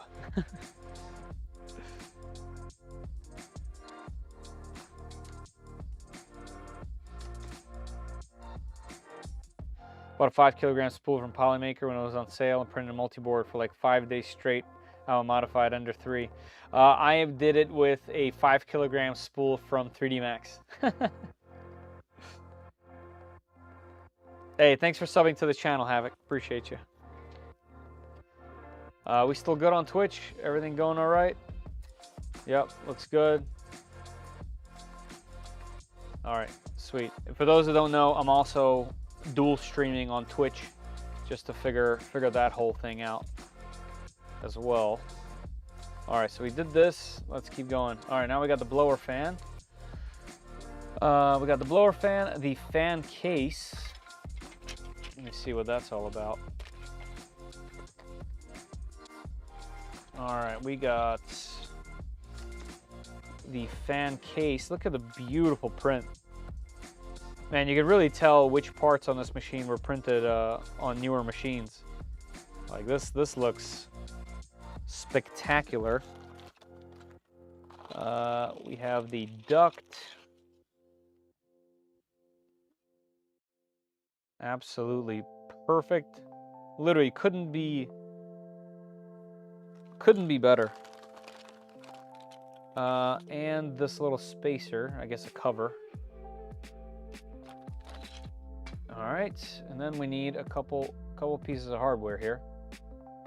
Ooh, we need some of them self-tappers, looks like, finally. I was wondering what they're gonna be used on, because there's a bunch of different kinds. All right, here's a bunch of them. Let's see which ones we need. 3x8 ST. 3x12. All right, 3x8 ST. How many of these suckers do we need? We need 2 of these. 1 and 2. All right, and then M3x5. Wait, did I do that wrong?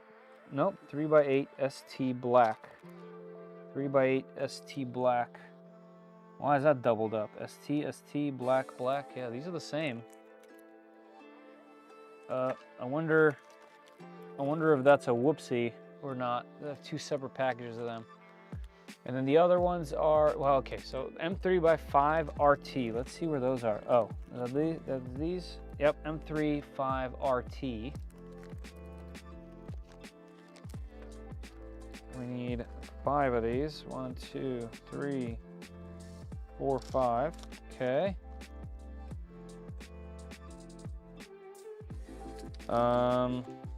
Gotcha. And then we need a bunch of these square nuts, which I put into my nut organizer. That's a term you don't hear very often. We need 5 of them. 1, 2, 3, 4, 5.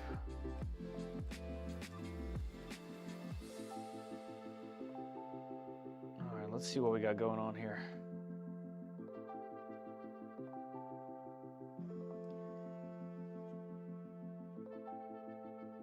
Please tell him that I was not spamming. My brother got my phone. Can you unblock me? I have no idea. I'm the dude that asked you to do a live stream like a week ago to chat, but you were at work. Oh, yeah. Okay, that's why the name seemed familiar. Yeah, he's a youngin'. I don't know how to unblock people here, to be honest. I think you get unblocked next stream. I can filter. See what this is. No.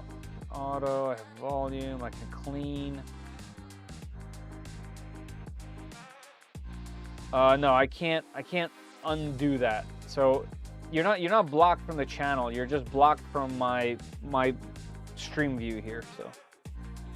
But I got it, and thank you, Nigel, for passing that along. Like I said, I definitely had a hunch that wasn't necessarily his fault.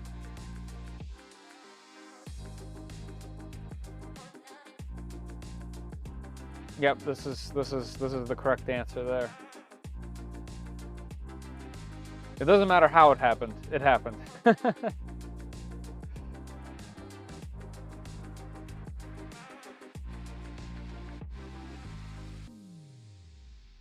Yep, okay, it's all good.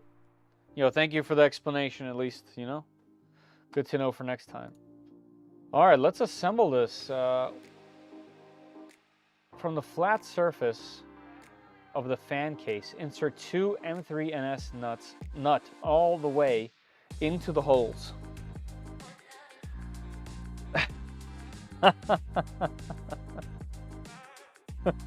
Gotcha. Man, that's how we got in this mess in the first place.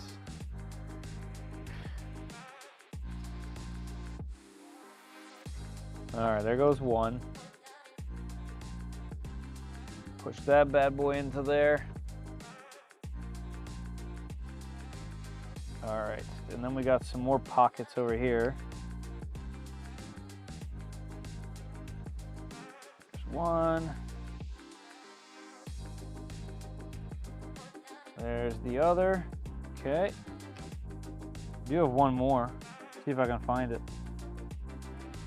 No. Oh, it goes here. Okay, I found it. I know I'm jumping the gun here, but might as well get it off my desk before it rolls off somewhere into the abyss. Nice. Okay. From the opposite side into two. Yep, did that. And one into there. Okay, fantastic. All right, now we put this big old 40 mil on here. 5 volts, really interesting. 5 volts, not 24. This goes this direction. Nice, clicks in place. Super smooth looking. And let's route the wiring. Nice little channel in there.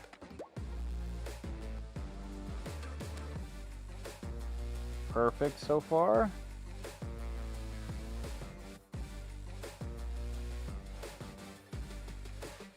Beautiful.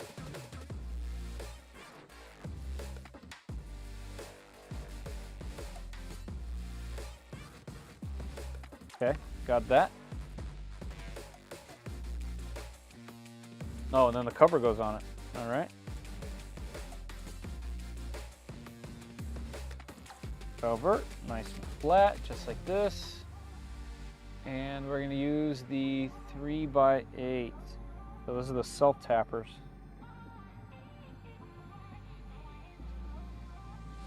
Oh, look at that bit. We got freaking security bits up in here. Do I have a large one? I do. All right, Hodo coming to handle again. And handle? Handy. Oh, looks like the smaller one doesn't have enough juice. Luckily, you could use it as a manual driver.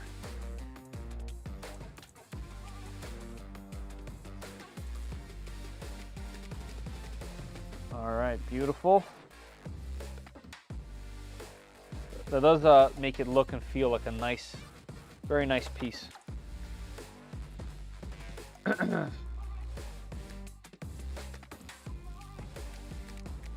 me see what's going on.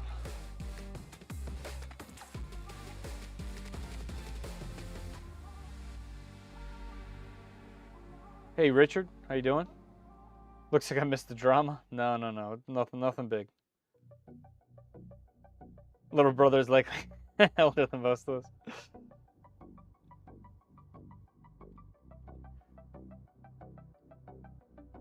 She's doing all right, Zumi. It's almost time, so you can imagine. Down to the wire here. Not feeling very good. Should we have bourbon?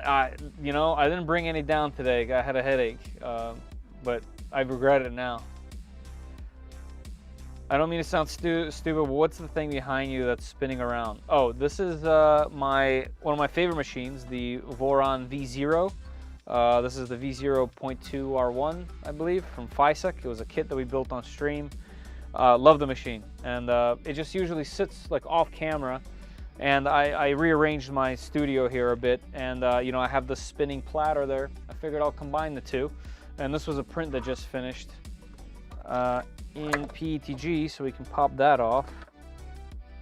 Get these little bits out of here. Clean that area up just a bit.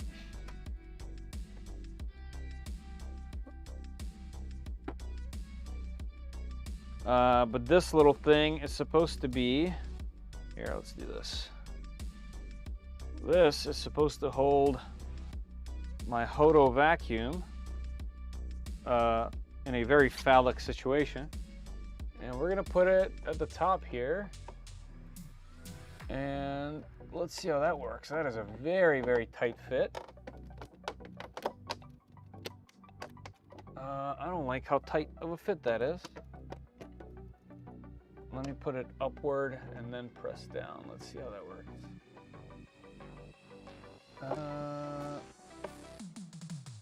Nope, that's it right. There we go, okay. And yes, and here are all the things. So if I need to blow something out of my keyboard, this guy goes, that's inlet, we got outlet, bam, and we have a really powerful blower. That's probably really loud.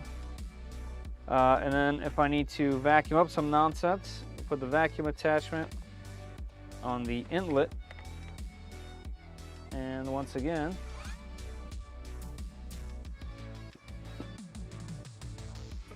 cat hair. Got cat hair everywhere. So yeah, awesome vacuum. I love this thing. Once again, Hodo again. So that's gonna go up top. And then I'll put the tools for it. Should we do next to it? Or should we go? Yeah, I'll put them down here. Yeah, there we go. That's for the Hodo. Well, I might move it later, but yeah, this in the way? No. This is probably better. That'll be better up here. I can't see them up there. They're too far up. Yeah, we're gonna go right here for now. All right. And this guy can go in there. Where were we? Security bits. Put that away. Let's get the chat back. Anyway. Oh, I missed a whole bunch of chat. The coffee warmer. That's right, it is. Coffee cup warmer.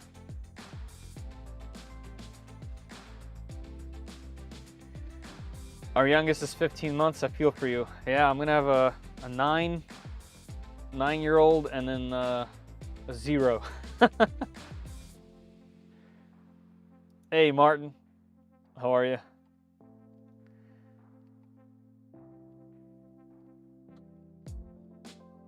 Hodo, it sucks and the blows. It's Hodo. That's their motto officially, huh? Nigel, is it? Is it your mount? I don't know.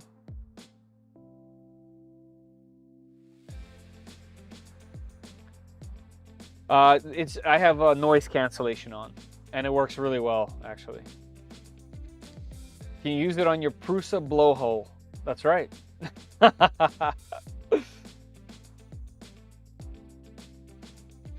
I just thought it was fun. I had LEDs in it the other day, but the LED that I usually put in there dies really fast, so I kept it. And the problem is it has its own set of awesome LEDs, but I can't quite plug it in to anything if it's going to be spinning, you know?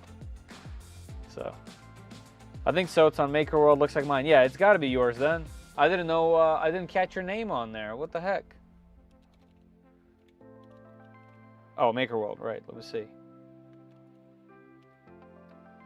Maker World, and we need Hodo vacuum. Can't spell at all. Oh, I didn't even know that there was another one. Oh yeah, it is. Look at that. Look at that, everybody. If anyone has this and would like a nice mount, our very own Nigel made a beautiful mount. Nigel, to be honest, I didn't even know it was you. How about I give you a boost? I got one left. Awesome. Thank you. Post. There we go. And you got a little boost. Love it. Bada bing, bada boom.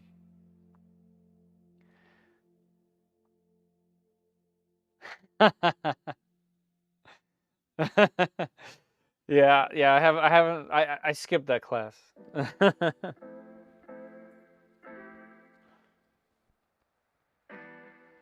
I mean, 80 bucks from a design I have on there. Oh, really? I haven't made a dime. I have a ton of designs on there. How do you make money on there?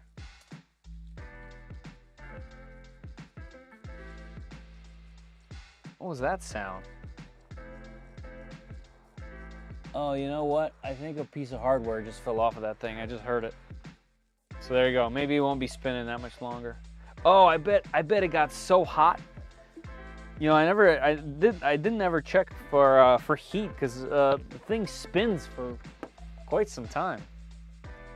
Let's check. And this is a heavy machine to be fair. Yeah, the hardware did come out. Oh, it's not bad. I mean, it's hot, but it's not like bad. Yeah, it's hot. You know what? I probably should put some heat sinks on there. And yeah, a piece of hardware did fall out. But yeah, here's well, hold on. Can't I do this? No, this. Wait, is it this hand? Wait. This one? No, this one. Come on. No. Wait for it. Camera. Why are you doing this to me?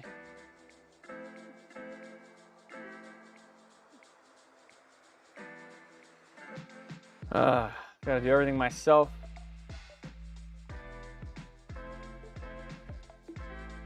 Where is it? Where is the gesture? Zoom. There we go. Okay. Right? And this stops it. Left hand. Right hand. Camera. Why do you do this to me? Make me look like a fool.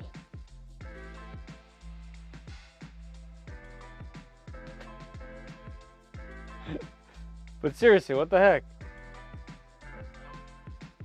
There we go. So right hand. All right, that's all I wanted.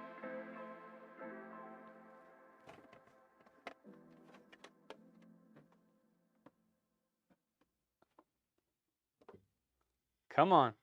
Move. Move.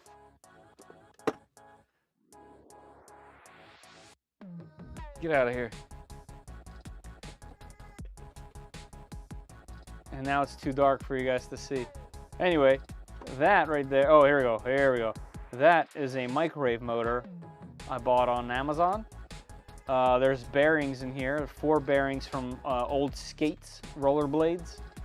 This is trash wiring that I cut off some piece of electronics that I didn't want anymore, and there's a switch, and it just goes directly into the wall. So it's AC 120 volt powered, and it's fully 3D printable. Okay, you just gotta hold it on there for a while. All right, I'll have to fix that later. For now, you can sit on it. All right, no more spinning for that thing.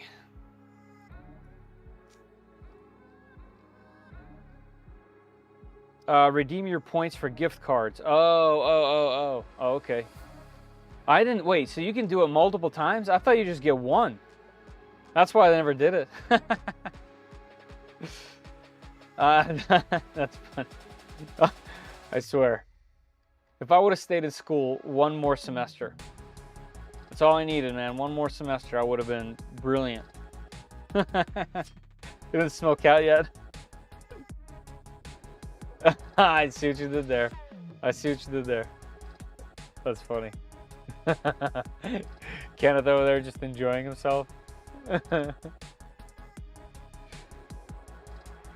turn that into Comedy Central. It's focused. Yeah, I think so. It does that time to time. I thought him being back there wouldn't work. Someone needs to make a meme of Federer with these moments. There's a lot. There's a lot to be had.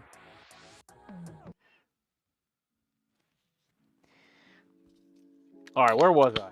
Where was I? It's almost 11. We got a little over an hour.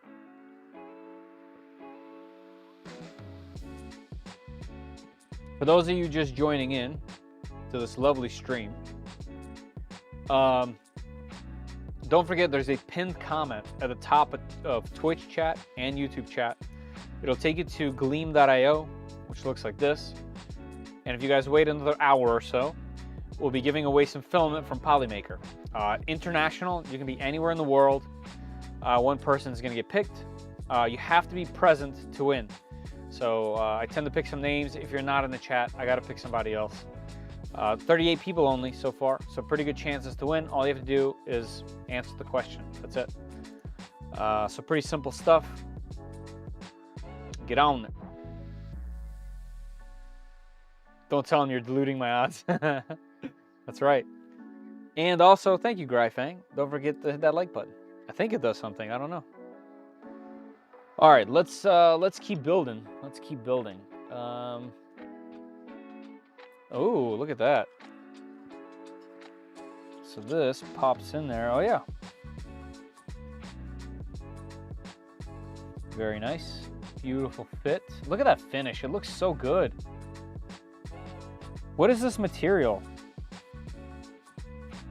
Like, I know it's polycarbonate carbon fiber. Can I buy this from Prusa? This seems... It just looks really good.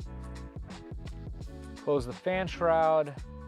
And secure it with one of these little guys. All right, gotcha. Oh, this also has the little star bits.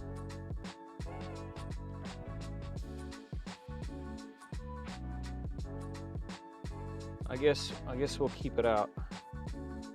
Also, it doesn't look like this reaches unless I like push.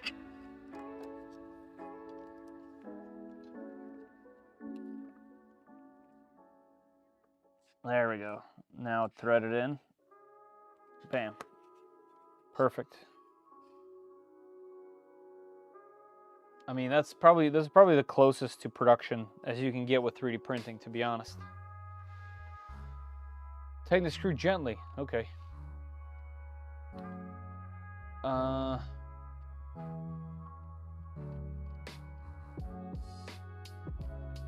smashed it twice already. Smash it 3 times, guys. Don't do 2. Odd numbers. Odd numbers. All right, this goes to the side, it says. This slides. Oh, this slides in there. That's nice. Okay, that's nice and clean.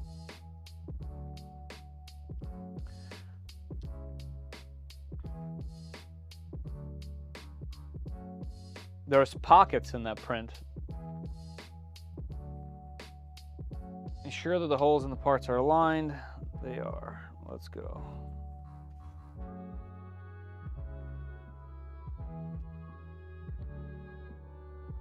Okay, we got one.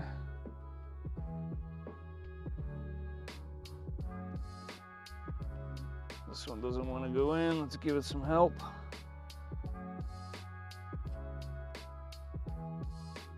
There we go. Just need a little bit of an alignment. No big deal. I like my K1 even with its shortcomings. Me too. The K1C is definitely better. Like, they improved a lot. And the new K1 Max that has the same stuff as the K1C, which they didn't really say that, but it does, is also improved. Holy heck, crap, that fan is huge. It is, yeah. It's 40 mil. Right? 40 with the width, or 50? 50 mil? Now I don't remember.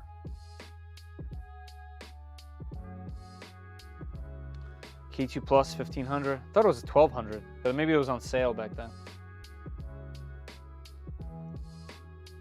Yeah, 350 by 350 by 400. It's a lot of printer, plus multicolor, right? I'm guessing we're gonna plug this in now, right? Did that. Yep, same wire loom. This one's going into this middle one.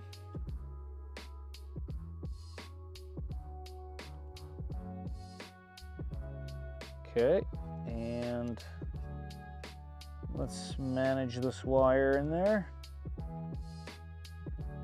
Managing. Click. click. Okay, just like that. Very nice. Got that, guided through, did it. All right. Oh, looks like they want us to pull that up. Did I do that? I guess not as much as they. Right there. There we go. Okie doke. Inserting the hot end assembly, parts preparation. Oh, here's these thumb screws. Okay. They go here. Interesting.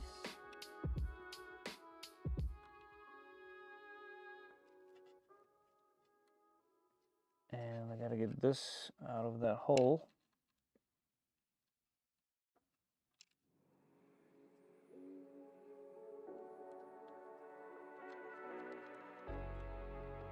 Seems like that's a little bit easy to pinch, but I don't know.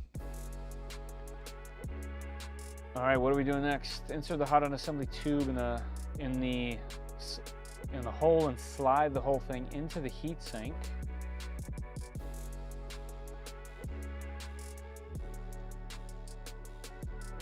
Okay.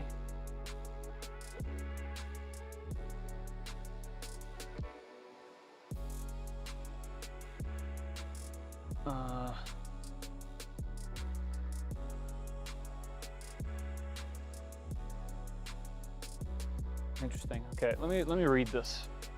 Look closely at the underside of the heatsink to find the hole for the hot end. Insert the hot end assembly tube in the hole and slide the whole thing into the heatsink. Push the hot end assembly all the way into the heatsink. There should be approximately a 2mm gap between the heatsink and the brass part of the nozzle. While pushing the hot end assembly in, firmly tighten both thumb screws. Avoid pinching any cable between the screws and the heatsink. From the underside, check that the hot end is oriented correctly. It must fit between the cutouts in the X carriage. All right, those are the cutouts. Like that, okay? So wires go to the side.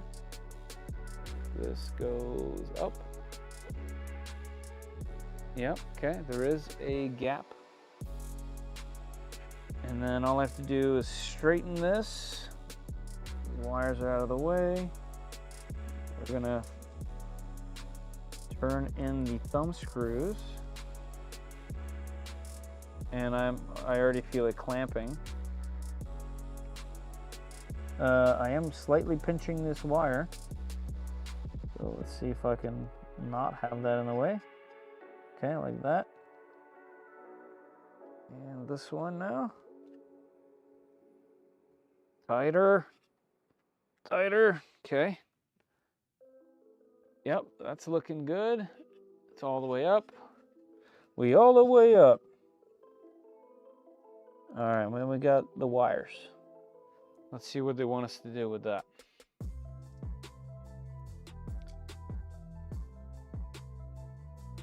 Easy enough. That's one of those things where you do it once and now you know how it works. Verify the nozzle is fully inserted. Yep, it was.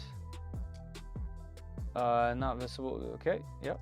Adjust the nozzle position. Loosen the thumb screws. Reposition the nozzle and then retighten the screws. Pushing the hot end assembly up. Very easy to assemble. Just 2 thumb screws and then it pops out. That's nice. Guide the hot end thermistor through the cable channel on the X carriage and connect it to the love board. Guide the hot end heater through the cable channel in the X carriage and connect it to the love board. All right, that's simple enough. So first we're doing the thermistor, and the thermistor is going there. Okay.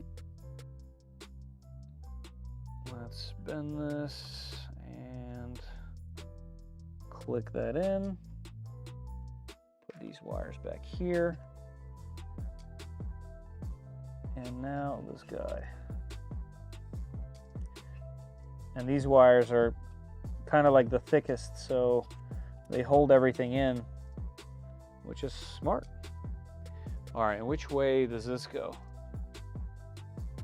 Is there a sneaky way?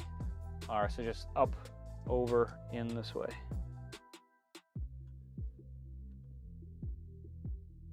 Gotcha.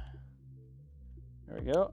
Click. All right. And those, yeah, those wires kind of hold everything else in place because they're pretty rigid. Nice and clean, actually. Nice and clean. Nico, what's up, man? King Pluff. Nice. Oh, they got rid of the tiny side folding fan. Oh yeah, now it's a big boy. Easy to do. Yeah, I know. I see that. It's like in a spot where that's easy. I kind of expect that to be a different channel, but how did I get grease on me? Oh, right, these rails. They definitely have some grease on them.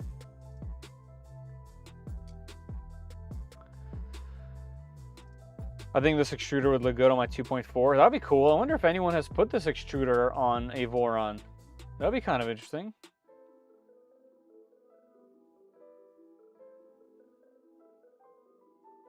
Is this going to turn into a Core 1? I hope so. I have to reach a certain amount of views. So my goal is to, keep building this thing on stream and then do a full review video. And I'm probably going to have to, on top of that, do like a project with it. And that might get me enough to where I can get the Core 1 kit and push it that way. But that is the path. I would love to. But I do want to, like, as much as I want to get to the Core 1, I also really want to use this machine. So both are the goal, if that makes sense. Maybe I'm just being greedy. I don't know. All right, fan cover. I gotta say, these prints look so good. Like, they look real good. They look like something you could purchase. That's for sure. All right, we got one of those, and we need a 30 mil. I've seen those. They are down here somewhere. Is this our 30 mil? Yep, 3x30. And 3x40. Grab the wrong one. Smaller. 25. Where them 30s at? Where are you guys hiding? Nope, nope, nope. What's this? 20 RT? No, we need a 30. 30. And 3x30. Found one. All right, you know what? Let's put them over here. All right, attach the fan door cover. Fully tighten the screw. Fan door cover, huh? And this is just to hide the screws? Lovely. Does that go from the bottom? No, it has to go from the top. Yeah.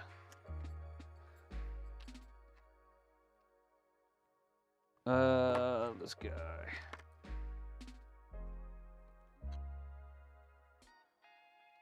That's a nice touch.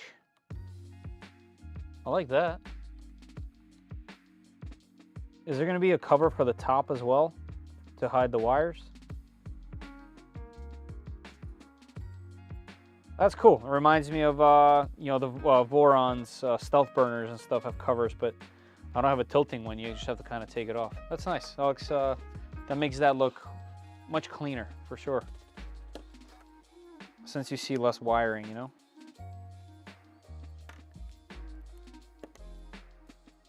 Okay, we did that. What's next? Connecting the extruder cables. Connect the extruder motor. That's this guy. To which one? To the top one? Of course. And those over there. Okay, let's do this one first.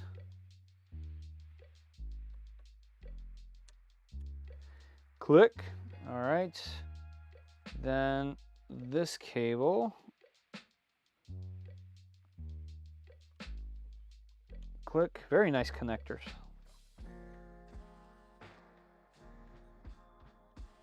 Why doesn't everyone make these connectors? Why do we go with the JSTs? These are better. They're great.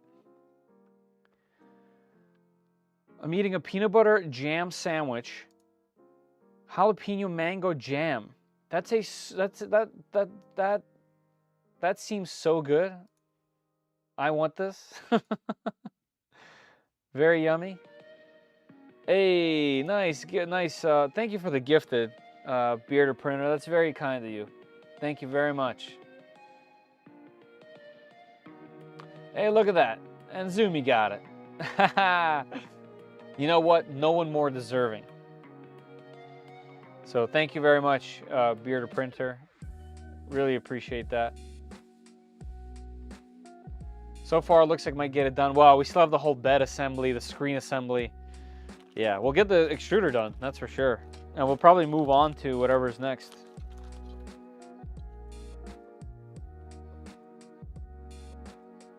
Habanero blackberry jam. Man, that's so good. I want this jam. Mango ginger jam? Come on. That sounds so good. I'm a jam guy, okay? Do a box turtle build with it. That'd be cool. Yeah, box turtle is really popular right now. I would love to put a box turtle on the top of my Trident. I have a, see, the thing is, I have a 12 channel carrot feeder, which is, you know, that's obnoxious. That's crazy.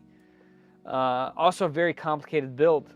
Box turtle is really simple, but it's 4. So there's that. I don't know. I gotta choose, I guess. Before covering the electronics, check the connection of all the cables. Close the idler mechanism before proceeding to the next step if you haven't already done so. Use the following sequence. Close the extruder idler. Yeah, and then just put it down. Yeah, this is very nice. I really like this clamp. It feels sturdy, feels nice, and also very simple. Let me get this label out of here. This label like tucked into the back. There we go. Now it's gonna be out of the way. That's a very nice little system there. All right, so we did that, and now we're covering. Okay, these are the last 2 plastics in this bag. Once again, stellar quality. Absolutely stellar. We need an M3 by 10. All right, M3 by 12, M3 by 10. Just one of them, huh? And let's see how that goes. Covering the love board. Curve and arrange the cables on the right side of the extruder. As you can see in the picture, cover the cables with the love board cover right. Do not pinch the cables. Secure with M3 by 10. Make sure the love board cover fits snugly against the right side of the extruder. Okay, that looks nice and clean. Let's do it. Surprised this needs such a long cable. I mean, a long bolt there.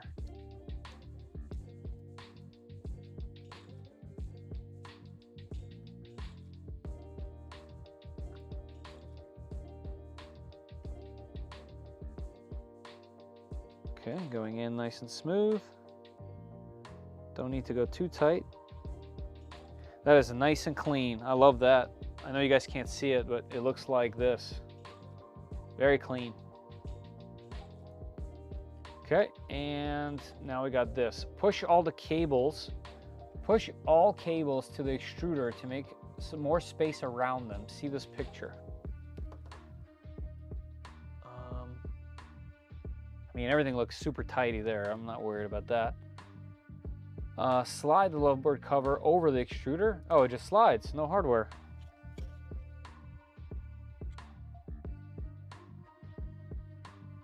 Oh, it clicks in. That's what the connector there is for. It goes behind. You can pull that, yep, and then let's hear the click. Oh, you guys can't hear it. Nice. Okay, so you just pull this lever on the back and the whole thing will slide up. Clean. I like it. I like it a lot, actually. That looks very, very nice. And I love this little door. That's cool. This is a really nice design. Very, very smart. And even though it's not CAN bus, this makes it real clean. The fact that there's a nylon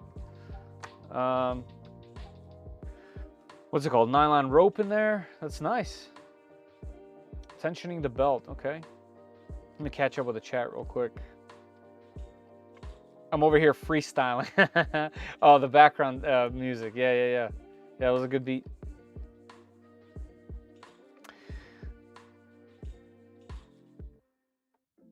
You say love board.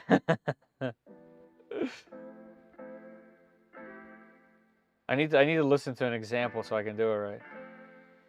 Has anyone played with PCCF from Ambrosia Filaments? No, I haven't, but I was talking about it earlier from them because this is PCCF and it looks spectacular.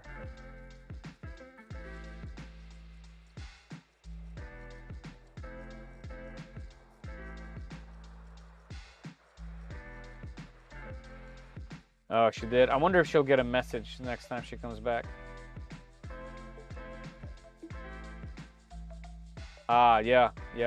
Oh, if you could pull it, the PPS carbon fiber stuff is insane. It's so good. You need a pretty serious hot end to do it, but the +4 prints it. But that PPS CF I have is beautiful.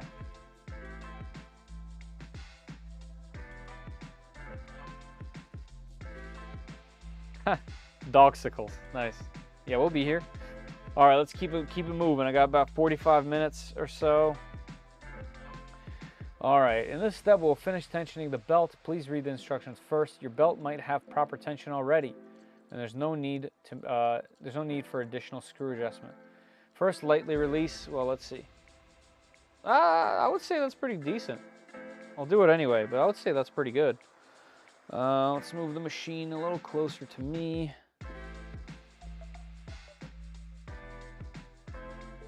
Let's do this. We've got some cable management to do inside that case. All right, let's loosen these. Oh, they are loose. Whoa. Yeah, these are very loose. Slightly release all the screw. Okay. Use the ball and Allen keys. Start tightening the screw on the rear side of the motor. That's this.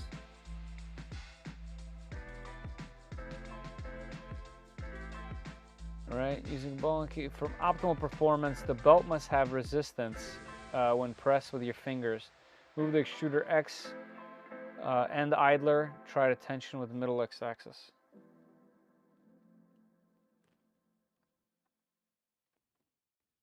Let's get some tension on here.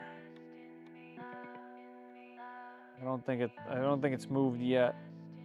I don't see the screws moving quite yet.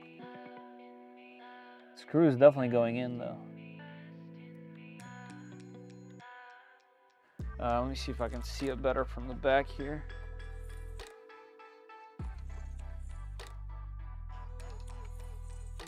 Oh yeah, okay, we're not through all the way yet. There we go, now it's moving it.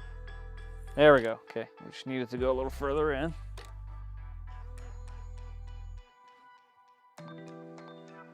Yeah, that's pretty good. I'm definitely not putting any more tension on that. That's good. Let's tighten. Don't need to go crazy. It's actually a pretty good mechanism there as well.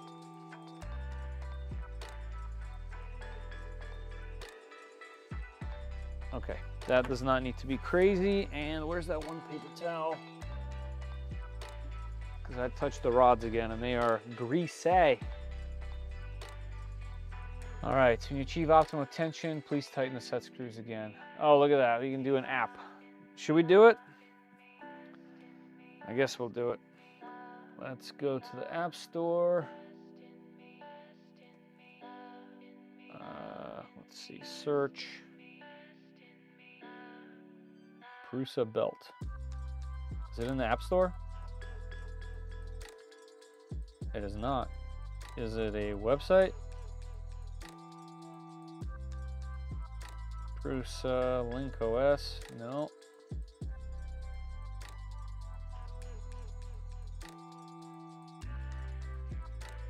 Don't have phone in your disposal. Next, is this an Android only app or something? Do the QR code. Prusa.io. Would I have to side load this bad boy? Prusa X4. Oh yeah, okay. So it's just doing it through the website. That's kind of neat. Tap to enable microphone. Allow. Okay. I have to mute the music for a second. All right. Move the next extruder to the rightmost position. Okay. Place the phone's microphone near the X belt. Repeatedly strum the upper part of the belt with your finger. Here, we'll do it this way so you guys can see.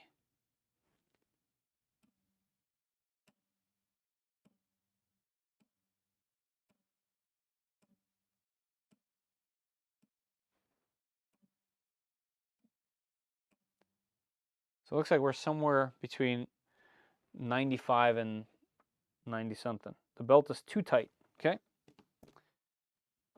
No problem.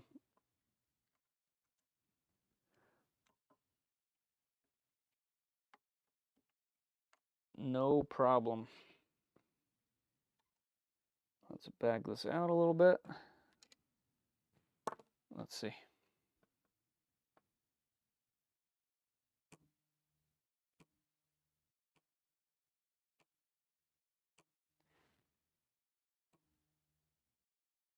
The belt is a little loose. All right. Do one full turn.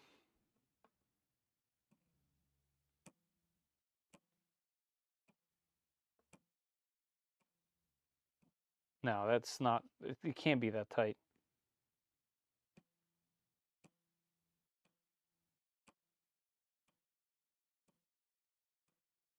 There we go. Just right.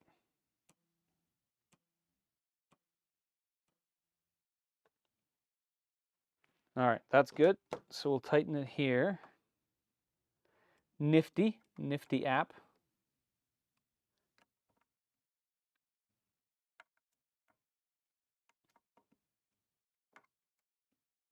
I like it. I like it. That was cool. It's because if I'm like breathing, it was messing it up. Not very consistent. Yeah. It was catching all my breaths. Not reliable app. It's good enough. Yeah, like that's good enough. Oh, it's so smooth. All right, so we did that. What is this? Use the technique described below to test if the belt is properly stretched. Grasp and hold the flat part of the X motor shaft with pliers. This will prevent it from rotating in the pliers. Move the extruder towards the X motor. Don't use excessive force. If the belt is stretched properly, you should feel a resistance on your extruder, and your extruder won't move at all. If the belt is too loose, it'll deform, create a wave, and jump over the teeth of the pulley. Seems pretty serious. Ow. Nice. Yeah, ain't no way that's moving. Okay, cool. Hey, whoop, whoop, whoop. Haribo time. I'm in. We get 5 this time. These things are definitely a little stale by now, but that's all right. I don't have them in a Ziploc or anything. All right, now you guys can hear me munch on my 5 Haribos.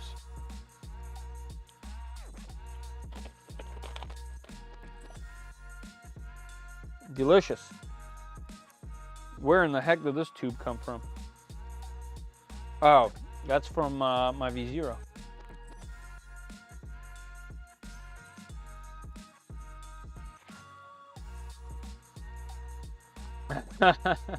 I bet I can get it to move. Hold my beer.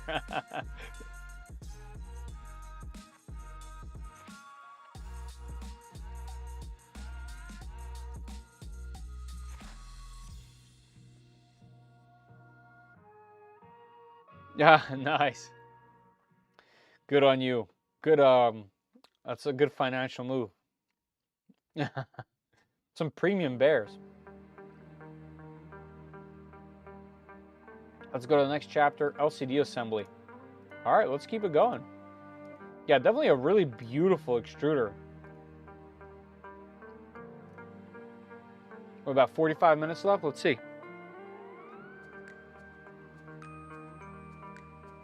All right. Let's go. I'm ready. You guys ready? So it looks like we need the faceplate and this guy. Oh, right. You know what would help? If you can actually see.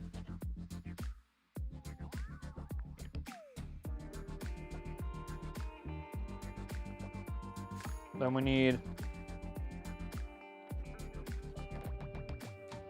the board.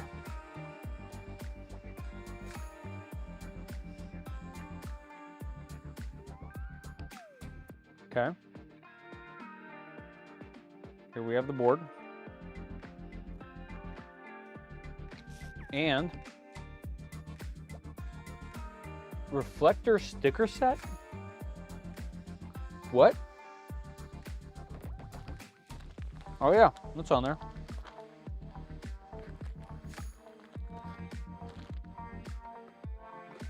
Man, these Haribos are delicious. They're definitely good. All right, here's the reflector.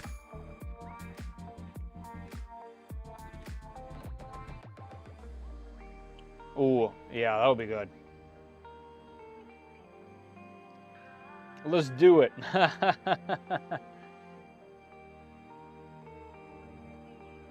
You did.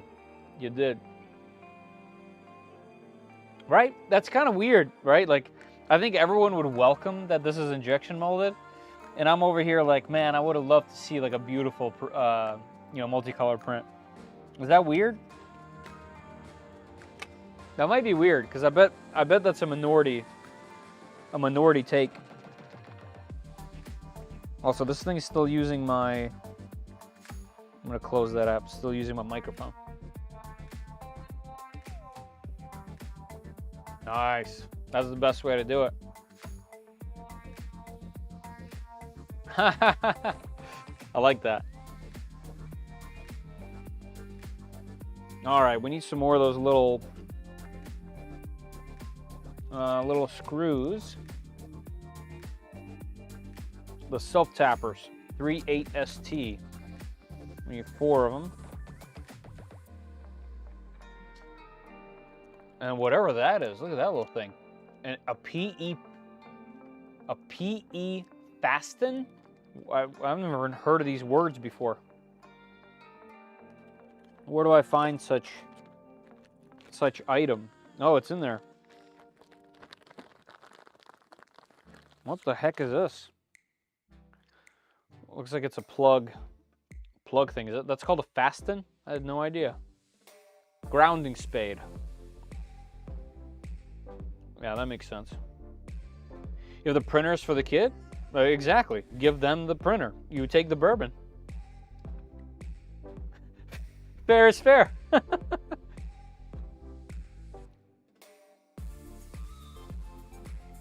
Fair is fair.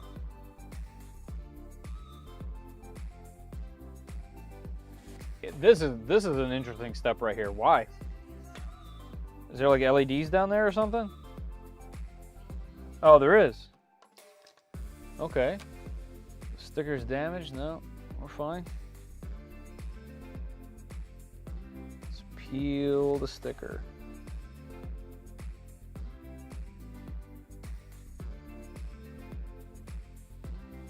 All right.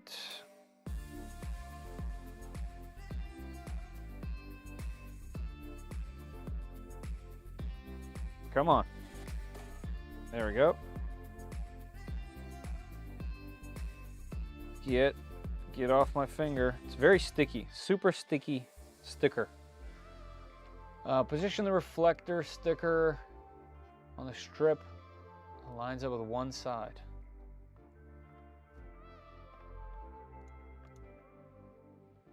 Interesting. We're putting a sticker over a thing that has holes in it. Seems odd.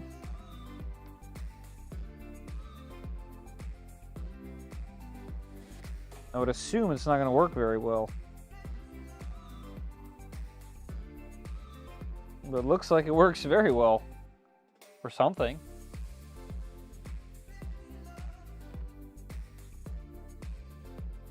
Yep. Okay.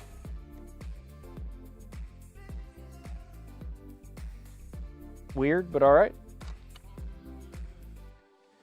Press the reflector sticker strip all the way into the gutter so it adheres to the XLED cover. Okay. Carefully slide the LCD into the support. I'm guessing this is the support.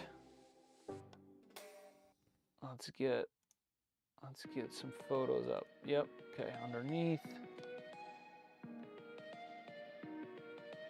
Yeah, this way.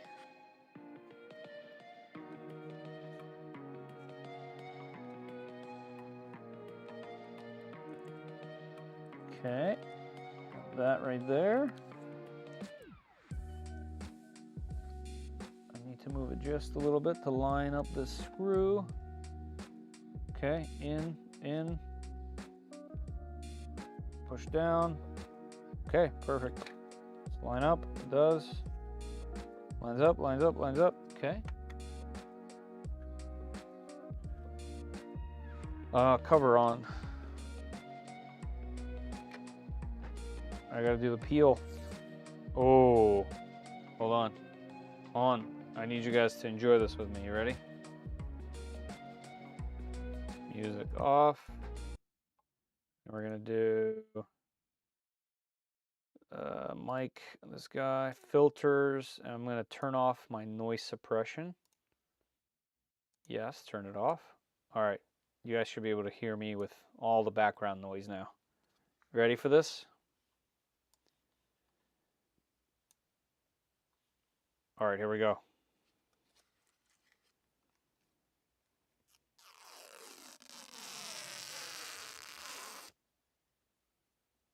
Ah. Gotta love it. All right, let's put everything back. Noise suppression on and audio. Oh yeah. Boom. Did you guys hear it? Good one. Okay, okay, okay. We heard it. All right, good, good, good. Now I can go to bed a happy man. Kids, look away. Yeah, that's right. Be right back. Gotta go to the bathroom now. Put that dope beat back on. It is a good beat. Peace, y'all. All right, Richard. Thank you for being here. Appreciate you. Until next time, sir.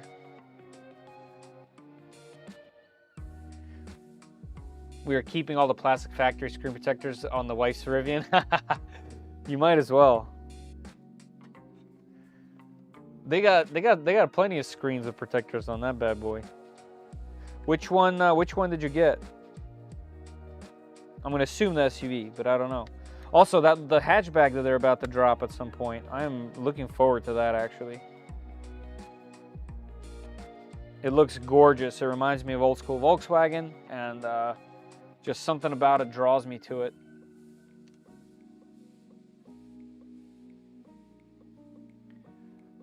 All right, so we did that. Okay, now we need the screws. The screws cut thread into the plastic. All right, I hear you.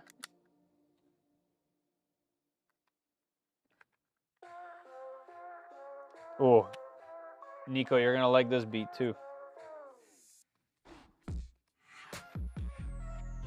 Yep, it's a good one.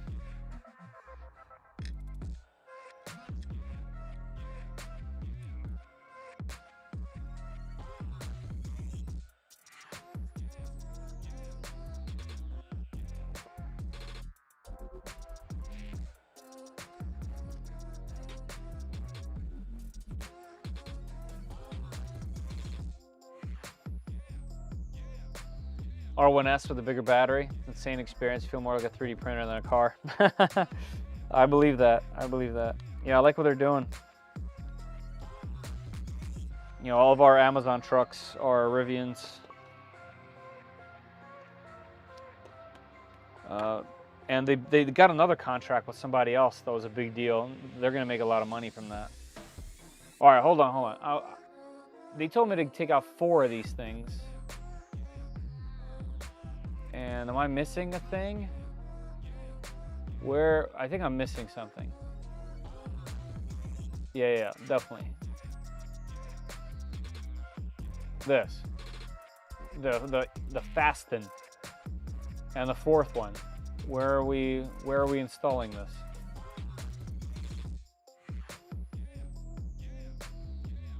Oh, this. I missed it. I missed it.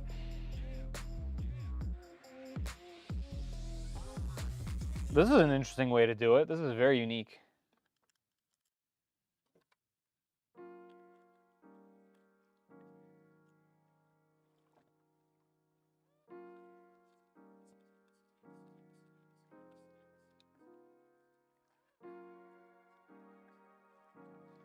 All right, we done did it.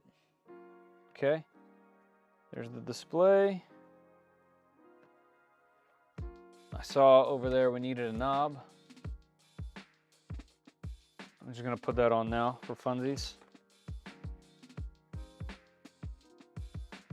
And this goes this way.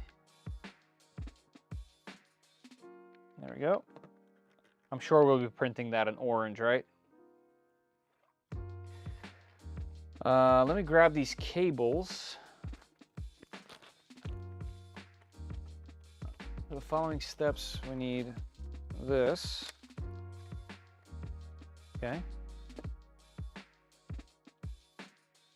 Are there other cables? Y carriage and bed. Nope. So it looks like the cables are a different color, which is fine. Just want to make sure I got the right ones. So PE cable. Let me see. Let's check this. Yep. PE cable. 460/40. 460/420. Yeah. That would be not this one. This one. All right. So it's just not yellow. It's black.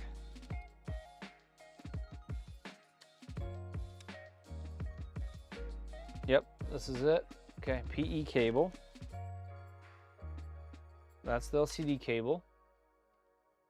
Note, the images in the following steps show yellow-green version PE cable. The procedure is identical for both color variants. Okay, good. And then we need, oh, that last one. Okay, cool. Nope, not last one. 12 ST screws. 3 by 12 ST. That's these guys. And we need 4 of them. 1, 2, 3, 4. Gotcha.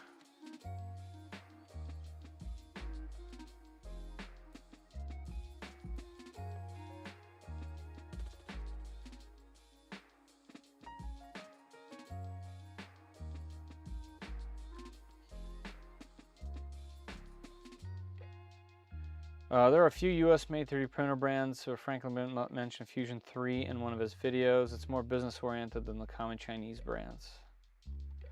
I don't know if you're replying to someone else, but there's also, what was the one I was talking about last time? It's kind of a Prusa clone, in a way. What was it called? Now I don't remember. It'll come to me later.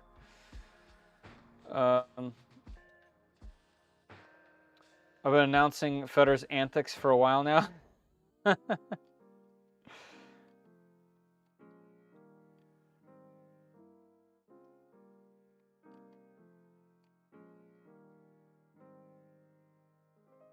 Hey, Shadow Queen.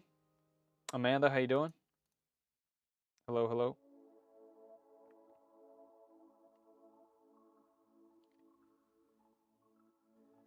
Maybe they'll start making postal trucks. I wonder if that's what it was. I don't remember off the top of my head, but they signed some massive contract, another massive contract. So it's definitely going to push push them to make whatever cars they want, I bet. That's an interesting ribbon cable. It is. I hate ribbon cables. Yeah, why do they use security torques? I'm not sure. Hey, BWS, what's up, man? BWS. I get it wrong every time. I think I asked before and you told me and I still get it wrong. All right, let's keep this moving. Let's see what they want. Take the cable, okay, and prepare the end without the QR code, okay? QR code, so not QR code. Connect it to the X LED this way. Interesting connector. Has a little like alignment pin or something. All right, nice click though. It's connected. Take that with a PE. All right, that's this. And throw that on there. Okay. Interesting. All right, I won't question it too much.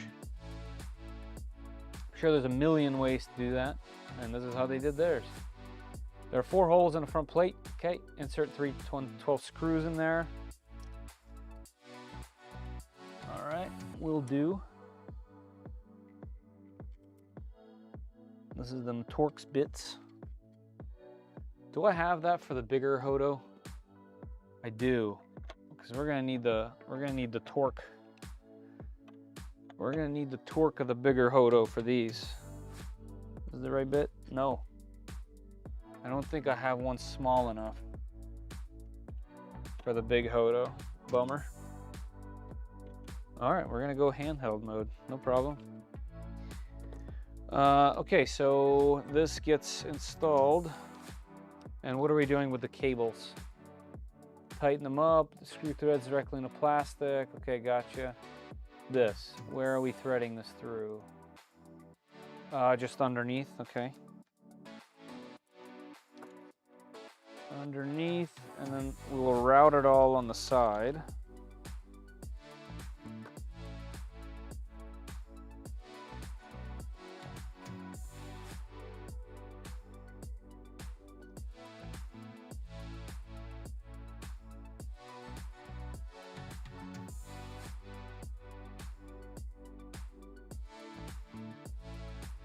See, where's that? Oh, found it.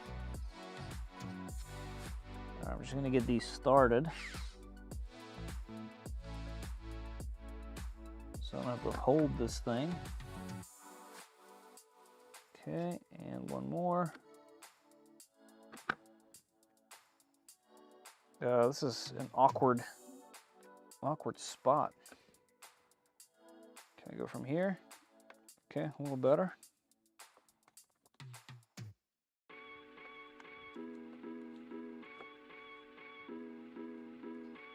I'm not sure how I feel about these like threading screws. They're totally fine, but it's one of those things that like doesn't feel good.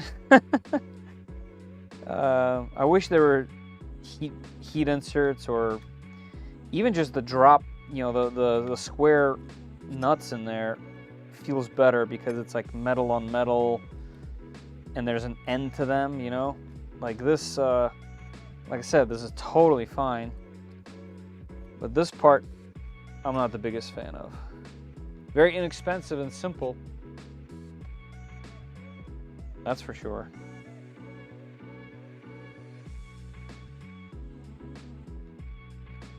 But like, just doesn't feel that good. I know that literally doesn't matter.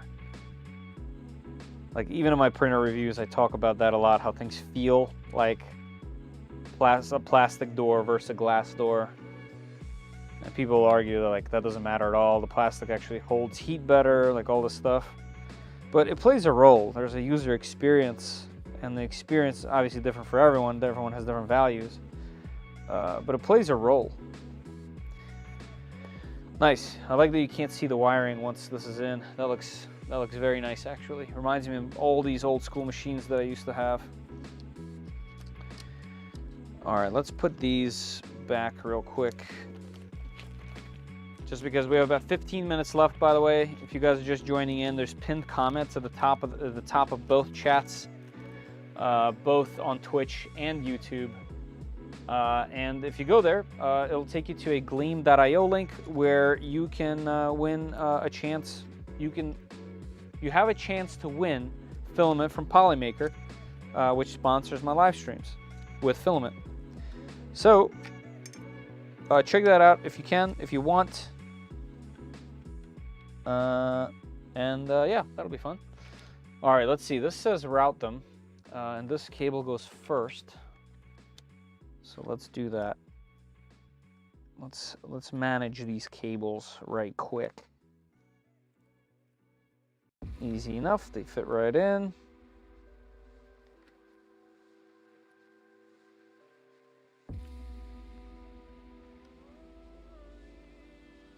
Cool. Easy peasy. Let's keep it going. Man, you guys get all the good beats tonight. All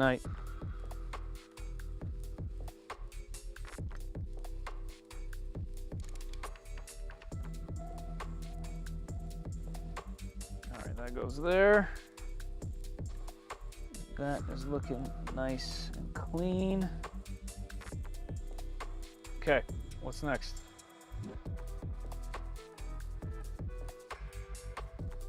Ooh, PSU cover, okay. Got the PSU cover.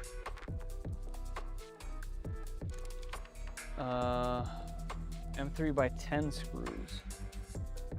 I got 6s over there. Here's 10s. I need 2 of these. X-Buddy power cable.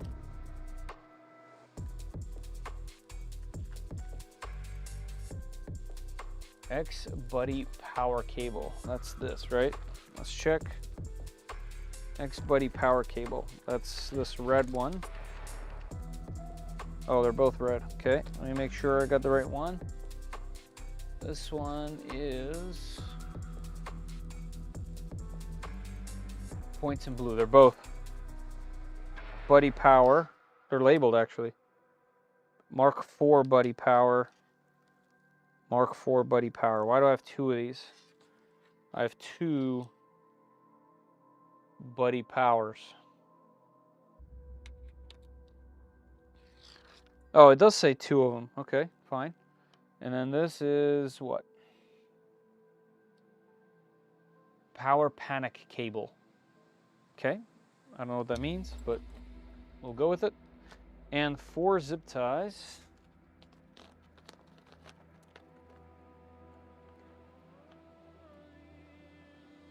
Got them. All right, let's go. Hey, we're doing a flippy floppy. Place the printer so they have easy access to the bottom side of the PSU. Okay. Make sure I'm not squishing anything.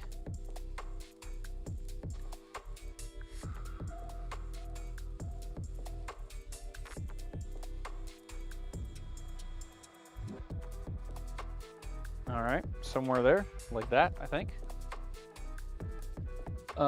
Remove the left screw on the PSU circuit board. Note there's a washer on the screw. Do not throw the screw away. You will need it later. Gotcha. And that's just a good old Phillip.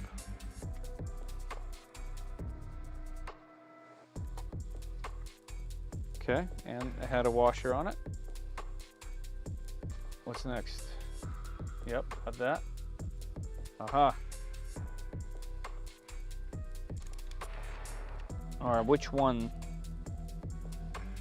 of these?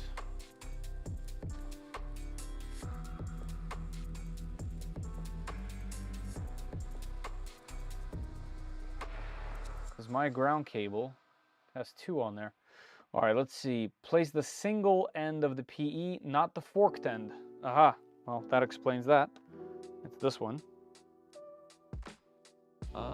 Place it on the place you have removed the screw. Secure the cable by reusing the screw. Okay. Got it. And stay clear of that thing. Okay, got that as well. Okay. We did it. Note the correct orient. Okay, yep. Guide the PE cable so that it does not interfere with the threaded column. Okay, got it. Let me just double check. Did that, does not interfere. Fantastic. Next, in the following steps, we'll be connecting the power cables one by one. By the way, guys, if I'm still working on this particular step and the time has run out, please be patient with me and I will continue and pull it as soon as it's done, okay? Just so you guys are aware, there's 9 minutes left in the giveaway.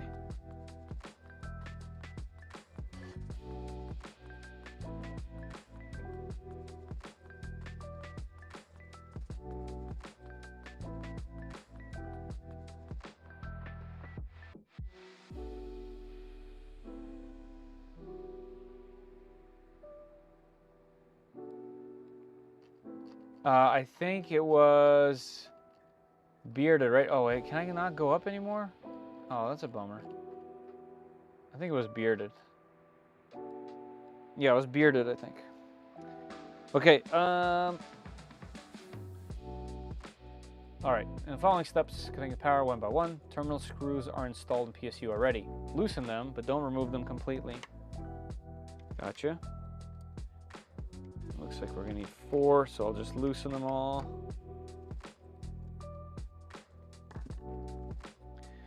Like this. Don't get them mixed up. Got it. Red color positive plus, black color negative minus. All right, let's do that.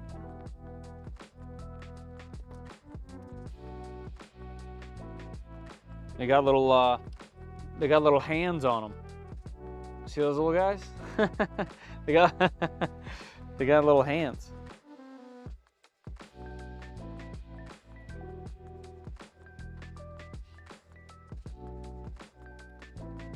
So let's put that there. And that one there. Oops, I bent it. Okay, next. Same ordeal. Man, more good songs.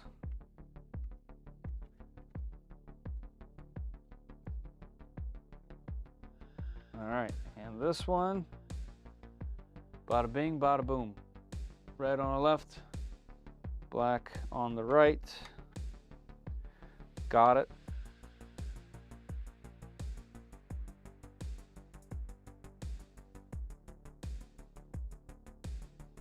Yep, did it. Okay. And now this guy. This one plugs into right here. Click, nice and easy. Okay.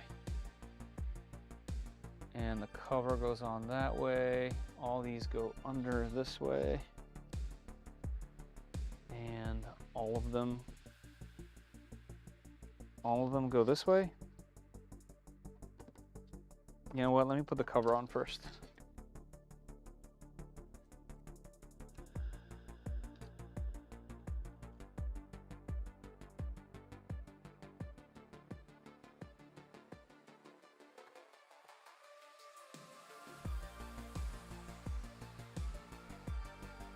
Well, that cleans it up real nice. I like that. Another little delight.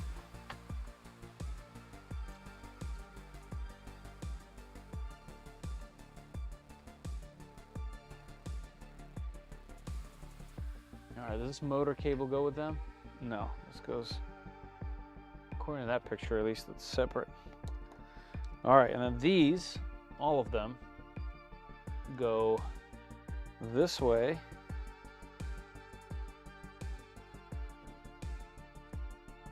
I had to come up with them and put them into this thing one by one. There we go, and that will set me up for this one.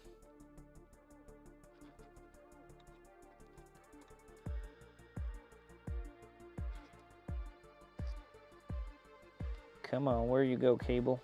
Went into the extrusion. All right, just like that.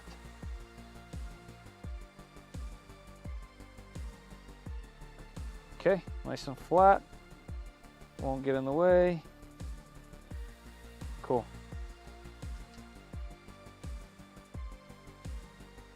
All right, when are we gonna manage them? They looking like a hot mess down there now. By the way, there's 4 minutes left, guys. Pinned comment if you want to win some filament from Polymaker. International. Can go anywhere in the world.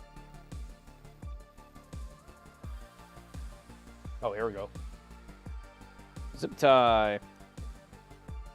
Zip tie through there. This way.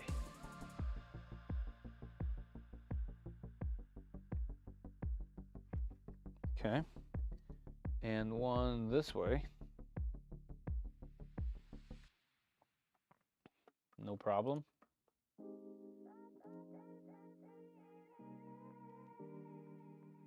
That's not what I expected to do. Oh, it's a 1. Yeah, that's what I'm saying. Definitely didn't expect that.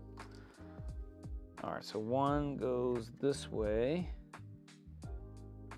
Over here, like that. And we are gonna close that. So this cable is here. Got it. Nice and easy.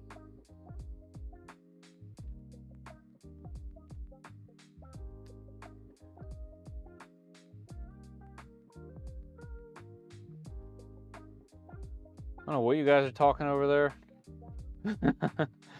Oh, I'm not even looking at the chat anymore. Oh, I messed that up. I messed that up. We need an extra zip tie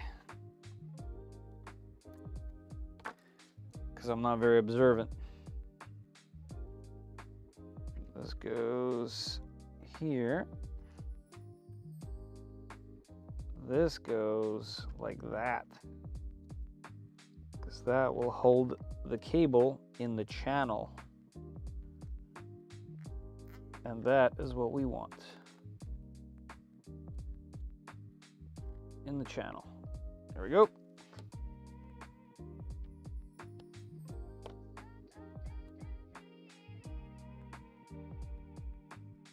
Okay. Now I did it correctly. Once again, it's one of those things you do once and then you realize how they kind of want you to do it. So I'll need one more zip tie. I do like how tight all this wiring ends up being.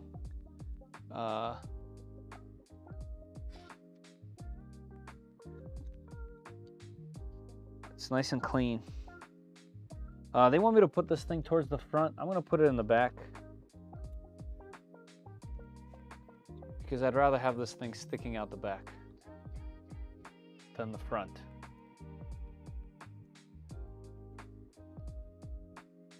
And I'm okay with that. All right, all the wires go here. Very tidy. That's nice. That is nice. I like it. Next up, one more. Same deal.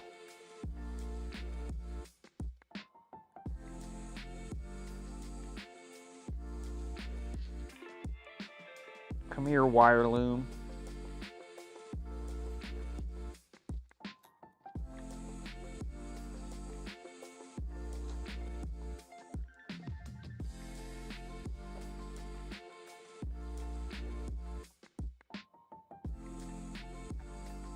Cool. I think we're gonna have one more left. Yep, right here. All right, so this is saying this is going to continue in that direction. This is going to come up. And the yellow one is going to continue on with them. All right, so this continues on. This now groups into these. Let's get this guy out of here. Like that. This goes up and over. There's that wire too. Okay, perfect. Let's do it. This will wind right there to get it out of the way. Yeah, that is super clean.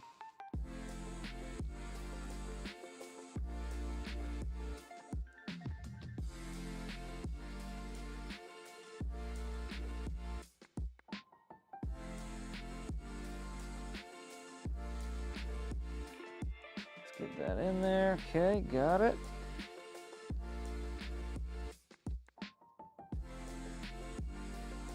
Just adjust that properly. Gotta rotate the zip tie. It'll rotate it on me, of course. That's okay.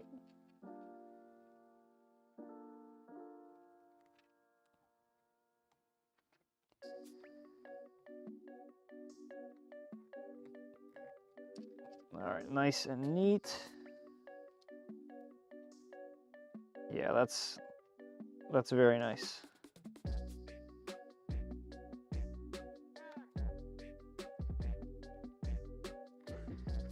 Okay.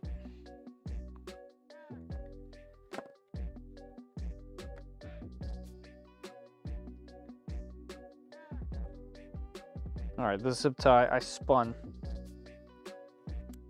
Get out of here, zip tie. I need another. How about you don't spin this time? That'll be nice.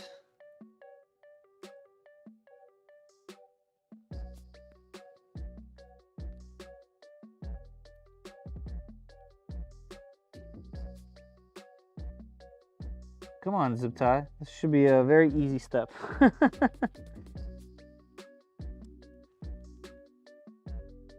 Get out of here, zip tie. Come on. There we go.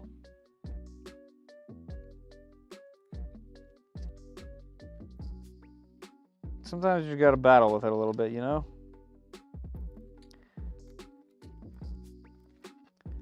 All right, there we go. Nice and clean. Nice and tidy. Cut it. Make sure I don't cut the rest of the wires. Bang. This looks good. Can you guys see this right there? Nice and straight. This loops around. So from above, it's gonna look nice and clean. You won't even see any of that stuff really. Not gonna fall? Okay. Next. Ooh, this is all supposed to go up through this. All right, let's go one at a time. Like that, like that. Where's this stuff gonna go? Like, these are really short. Then that one.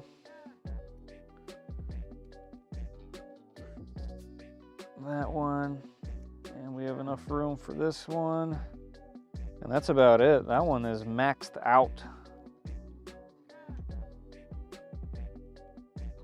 Yeah, I wonder where these go. We're about to find out though. Connecting X and Y motor cables. All right, let me find a good place to stop. Looks like it's 12:05, so we gotta pick a winner. Okay, those do have to reach up there. Will they? I don't think they will. Yeah, there's no way these cables are reaching up there. No way, 0 chance. I'm just looking at this right here. They will not have enough room. Let's see if I move this thing back, will they? Yeah, yep, okay. That's what it was. That needed to be moved. Okay. Now they have enough room. Interesting. Like, can I push more here? I guess I could have get just a tiny bit more. I mean, I could still get a tiny bit more out of it if I need to. So just enough wiring, like literally just enough, no extra. That's a good thing. All right, and all that will be connected. I think this one is already connected. Yeah, which means it should have gone through here. Is it too late? Let's see if we can get it to fit in there. This is one of those do once, cry once situations where hopefully you don't have to do this again.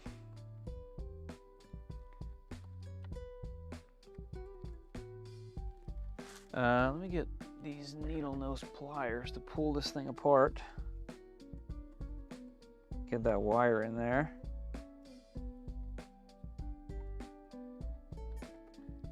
And pull it down. There we go. Like it was meant to be. Look at that. That goes here, that goes there.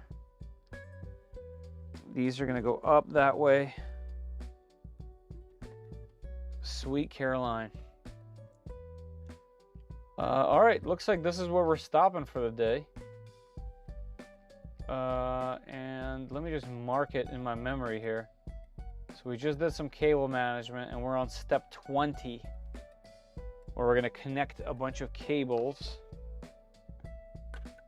to the Mobo.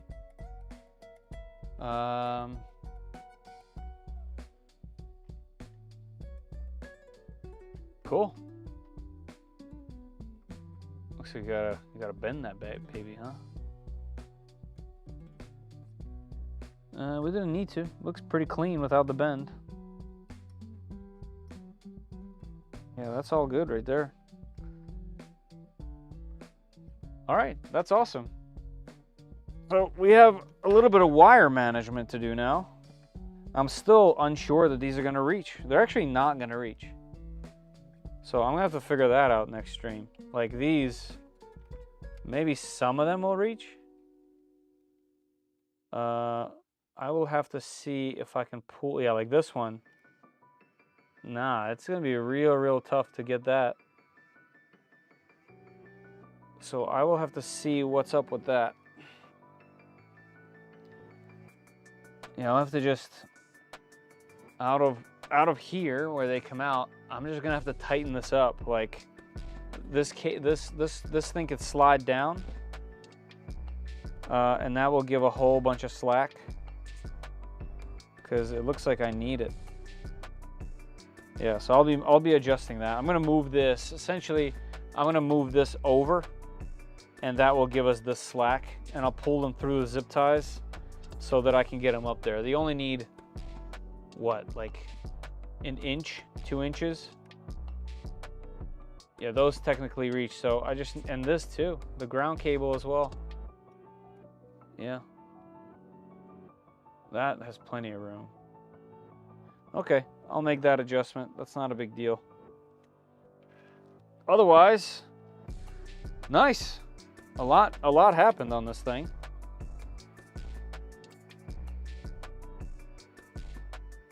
And I think we could say that in the next stream, it's totally possible that we're gonna do the bed and power supply stuff. No, I meant the board stuff. Plug everything in, and I think we'll be done.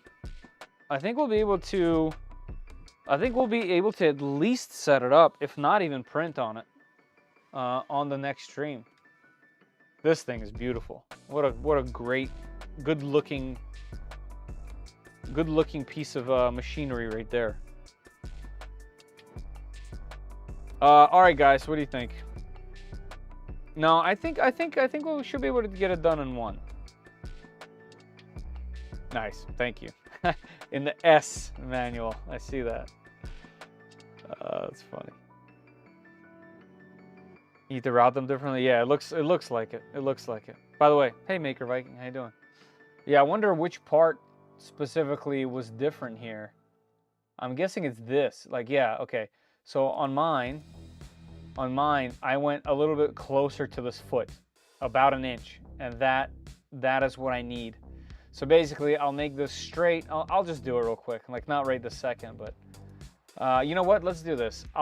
Just to finish it off here so that we are just on step 20, let me pull the winner from the Polymaker giveaway here. We have 54 people. We'll pull one, and then we'll do another stream. I'll just pull those wires through before we're done. I'm doing good. I'm doing good. Thank you. Every inch counts. That's true. You always need about one more every time, no matter what. All right, here we go. You guys ready? Let's go. Big money, big money. Pull that lever. All right, let's do this.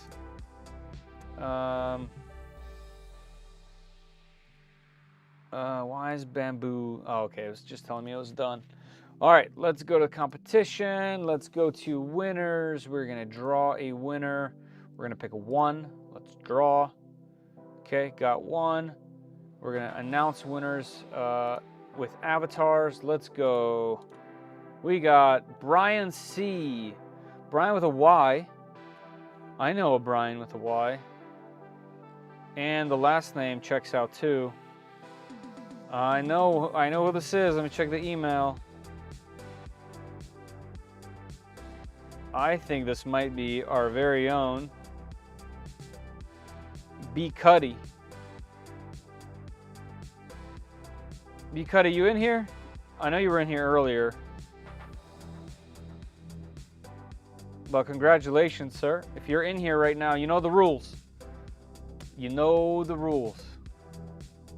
You got to be in the stream to receive said prize. Come on, B, where you at, man? Come on. If you guys don't know, B Cuddy's a moderator on our Discord alongside Zumi. So it'll be nice to give it to him. But I'm gonna play fair. I'm not gonna be super biased, and you know, obviously he's a friend of mine, a mod in our server. But I gotta treat him the same in these giveaways as I do everyone else. Rigged.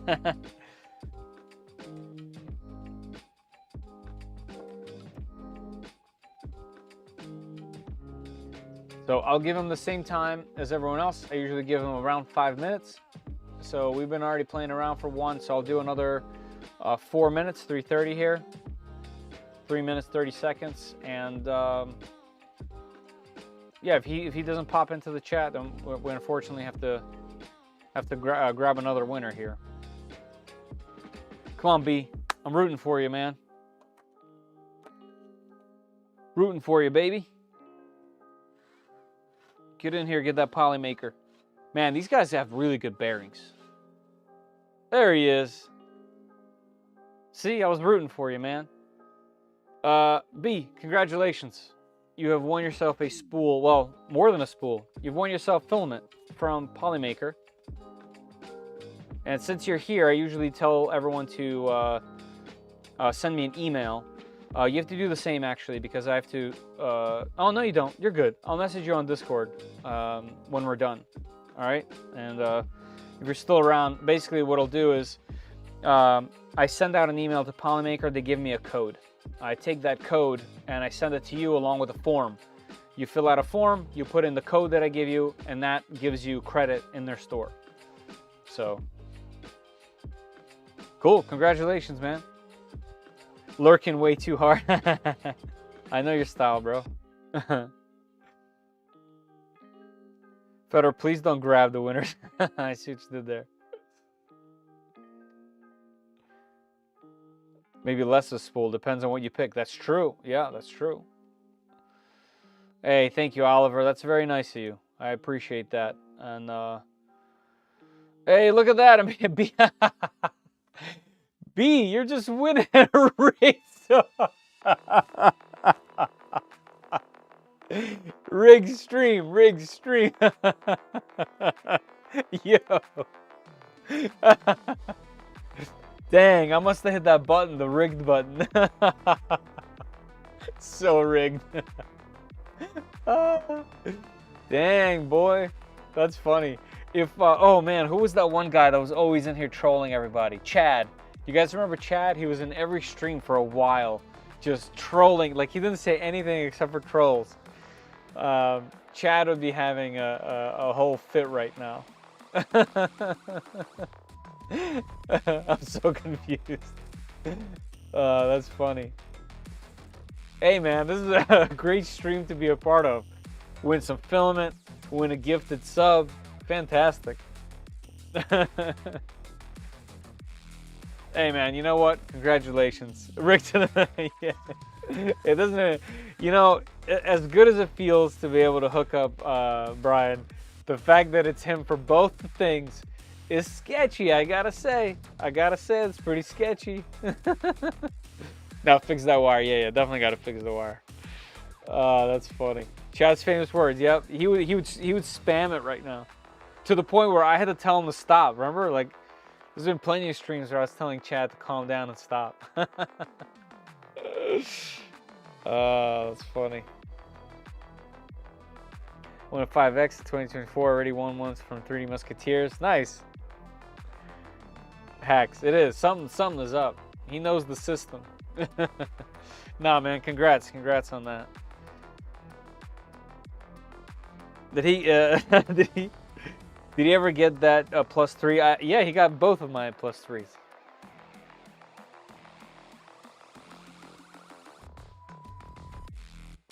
And they're in a good home. Polymaker is awesome, by the way. They really are. They really are.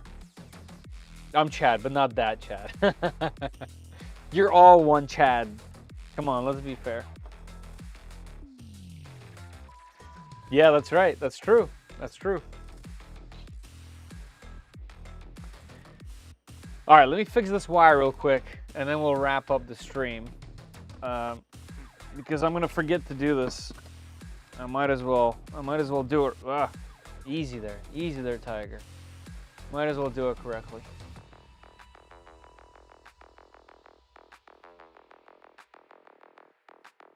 Isn't Chad the male version of Karen? I think it's the opposite of Karen. Karen's like the complainer, and Chad is typically the person that tries to do the most, right? Was that what it was? Like, you want to be a Chad, right? Chad's good. Chad's a good guy. I think that's a Ken. I don't know. There's too many of these. I don't want to cuss. Too many of these damn terms.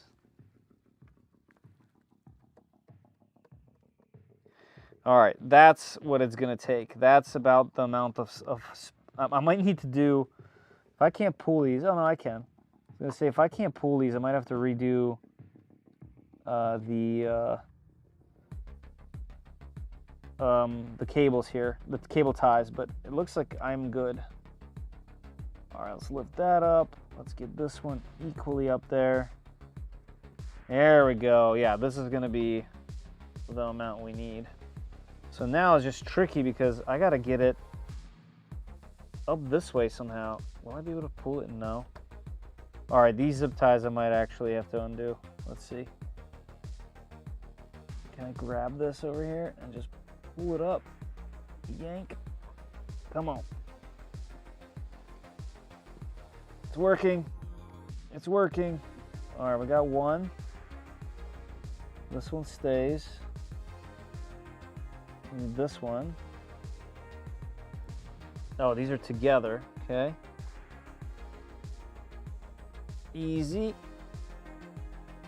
Take your time is something I would say. Okay.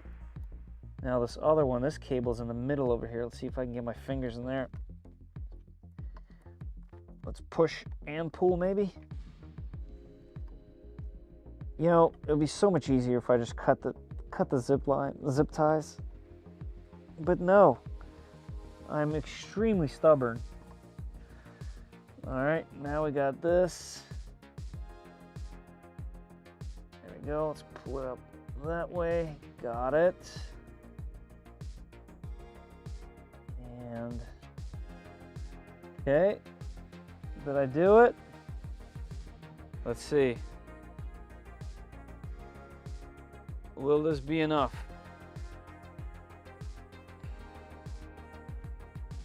Move these out of the way. Can you guys see anything? Somewhat. All right, boom, that's enough. Boom, that's enough. And boom, got it. And this, got it. Okay, we did it. Yep, this will go to the negative. Yep, okay.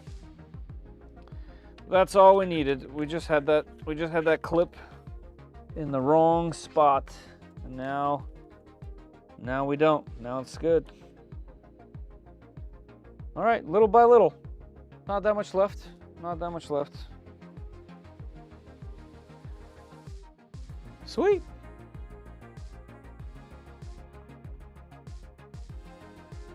Hey, good night, Zoomy. Thank you for being here, and hope you feel better for sure.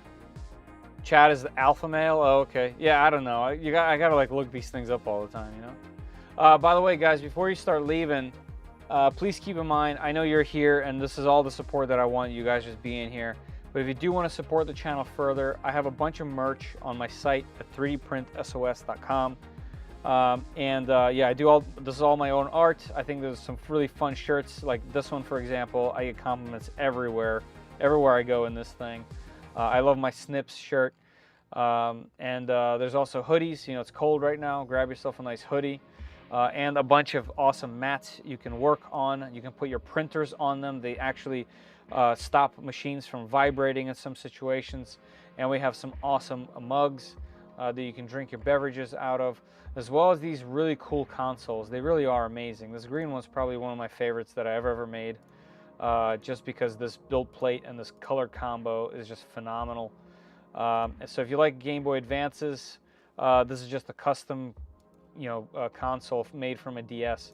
I also have this one that has completely customizable RGB lights. You can make them any color you want in any combo that you want, and it's all transparent, which is really cool. I print these all myself, designed it all myself.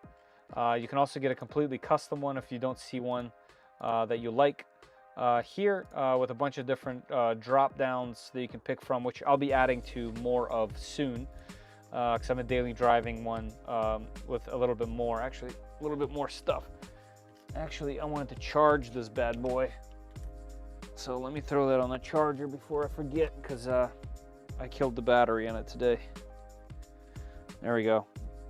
And they come with the game and the charger, everything you need to play. So just, you don't have to, like I said, but if you guys want to get some cool merch, they're as cheap as humanly possible.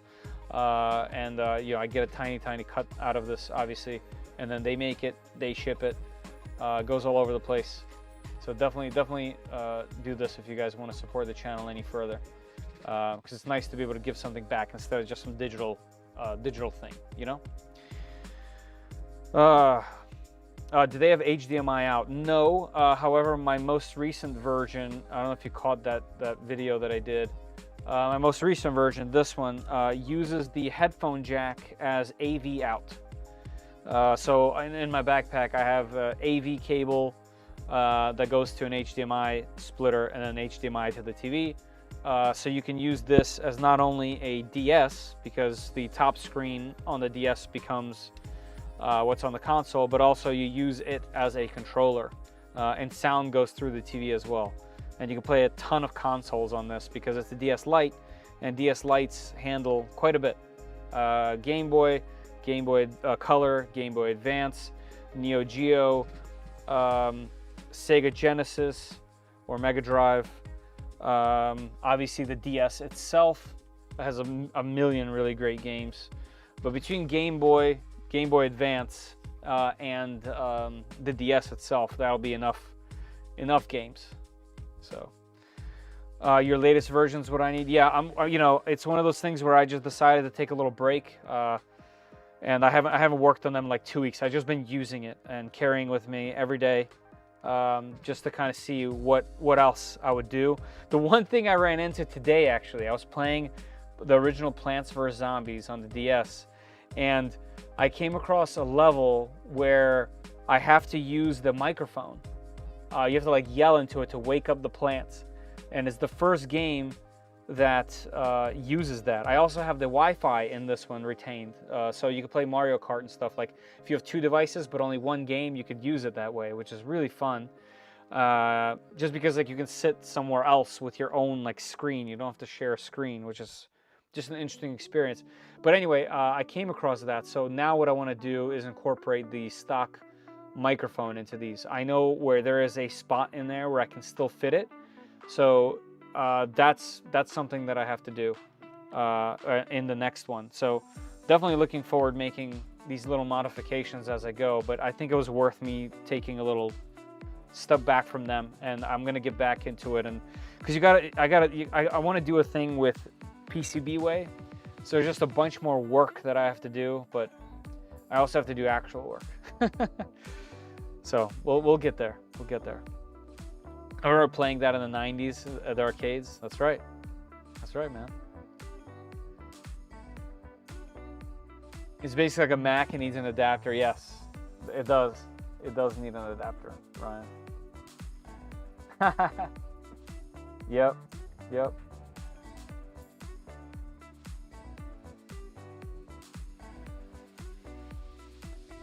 Yeah, I mean, so there is actually a way.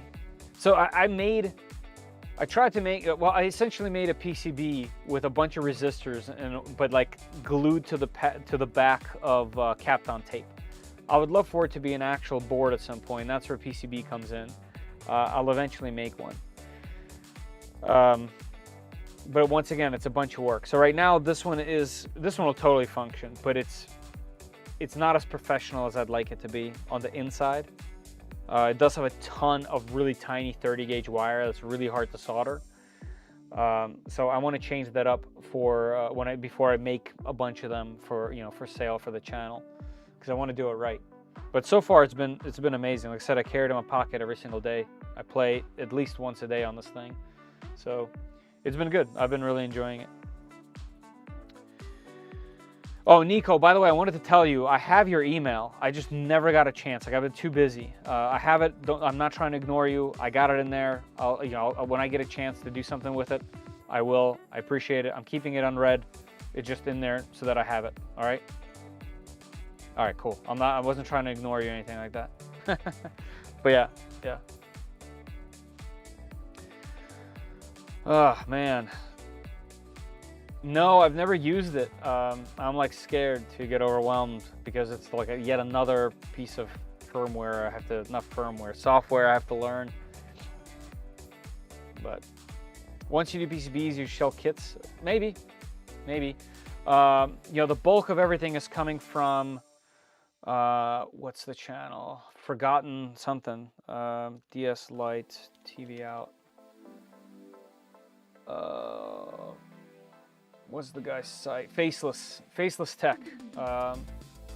This is where the bulk of everything comes from. God, these ads are brutal. So yeah, it's a bunch of 470 resistors, 220 resistors, 30 gauge wire, and this is the pinout. And essentially, I made it the same as this, a little bit cleaner, to be honest, to test it. And in a different spot because my case has it in a different spot. But these are the tiniest little pins to solder. So it's quite a bit of work. So like, pricing it is just weird and just difficult to do. And then you have to unsolder this, and then you have to put in custom firmware, which I also have. He also likes to have 3 buttons. One of them not only switches the screen, one of them like changes it to picture-in-picture mode. One of them changes the opacity. I personally don't like those, so I just incorporated a single button into mine just to swap screens, and I've been enjoying it. But yeah, majority of the work comes from this guy. PCB files, what's this? Oh, he already made it. Gerbers. Can I see Gerbers without having firmware? Oh, this is like too much for my brain. I don't know how to do this. I don't even know he had this. I have so much to learn. I don't know. Yeah, I honestly had no idea that he even had this. I thought it was... the only thing that I've even seen was just this right here, which is what I followed. This right here, and this right here. And I don't use P11 or P12. I use, P10. P10 is the one that's just a screen switcher. So just load them up in a PCBWay. Well, it's his. I don't want to. I wouldn't sell his thing. I would have to make my own.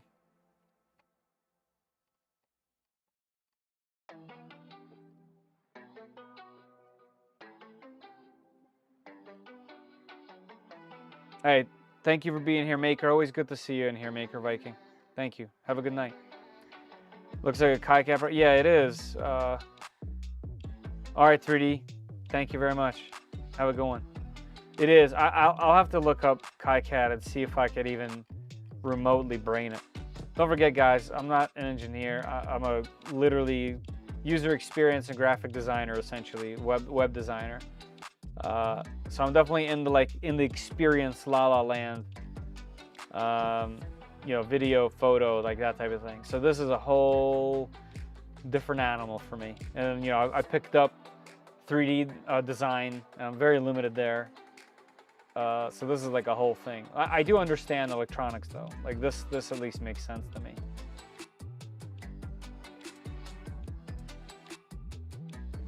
So I'll see what I can do. Does he have share on PCBWay already? That's a great question. I don't know. Let's see. What's this handle? Faceless Tech. Let's see. Shared projects.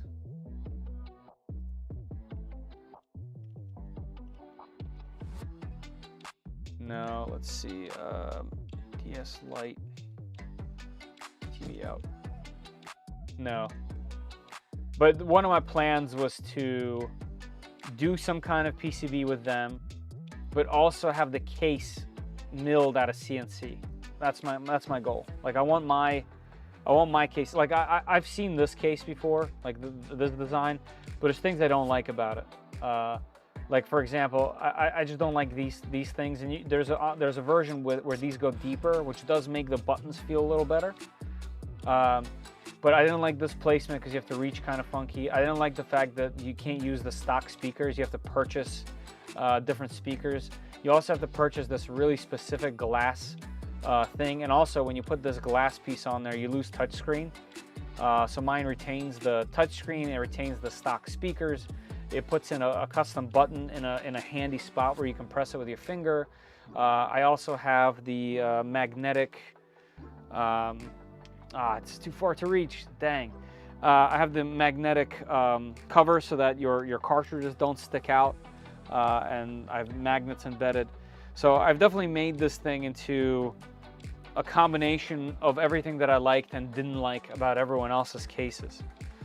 So I definitely don't want to just take someone else's stuff and use it, you know.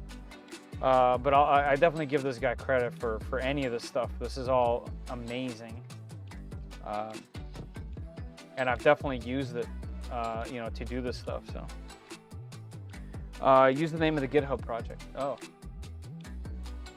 what a great idea.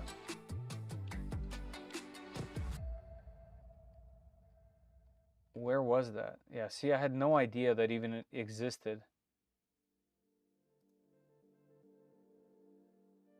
Oh, it's Faceless Tech. Yeah, it's still the same one. Nah, I don't think he put it on there.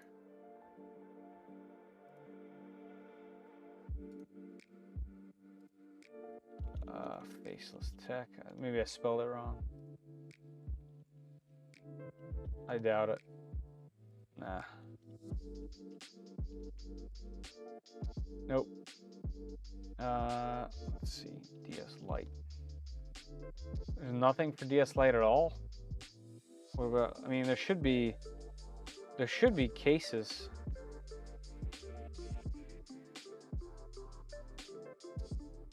Chocolate Game Boy project, what the heck? Yeah, Game Boy Color. Pocket. Yeah, I've seen these. These are cool. You take a SP and you make it tiny. Like literally. It takes the hinge out. Seen those. That's very pretty. Oh, look at that. That's cool. You can do some fun stuff with those regulators down there. Game Boy cartridge, Super Game Boy. Yeah, here's the gacha. CNC for fun playing screen, nice.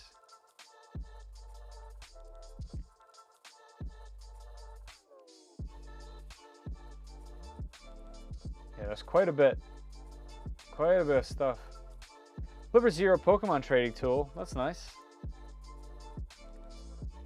But as you can see, there's not much for a DS at all. There's a whole bunch of everything for everything else. SP box, look at that. It's kind of neat. Oh, right, I remember this.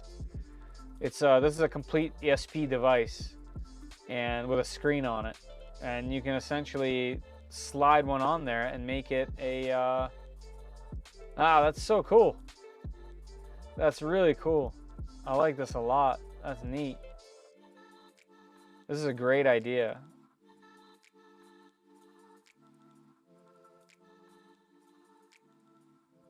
Yeah, that's fantastic. Wow, that's great. Whoever did this is onto something. Oh yeah, that's awesome. I kind of want one of these. Yeah, these boxes are neat. I've seen them before. Is there a link?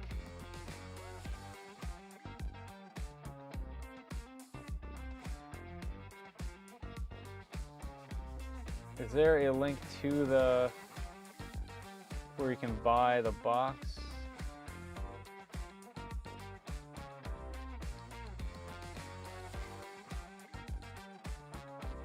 Emulators, no.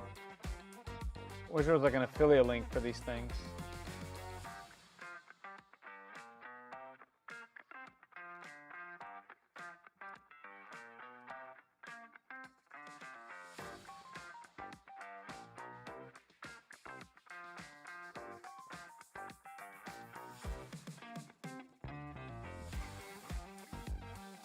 $50.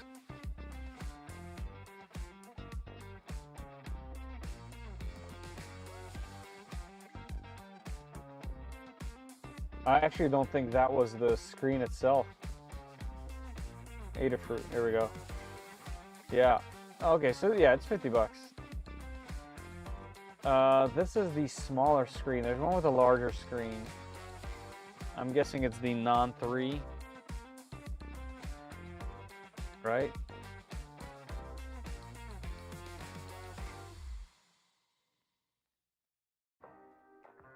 Yeah, it's this guy. This one.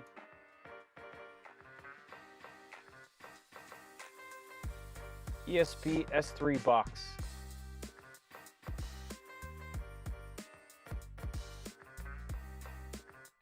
ESP 32 SP box. S3 box.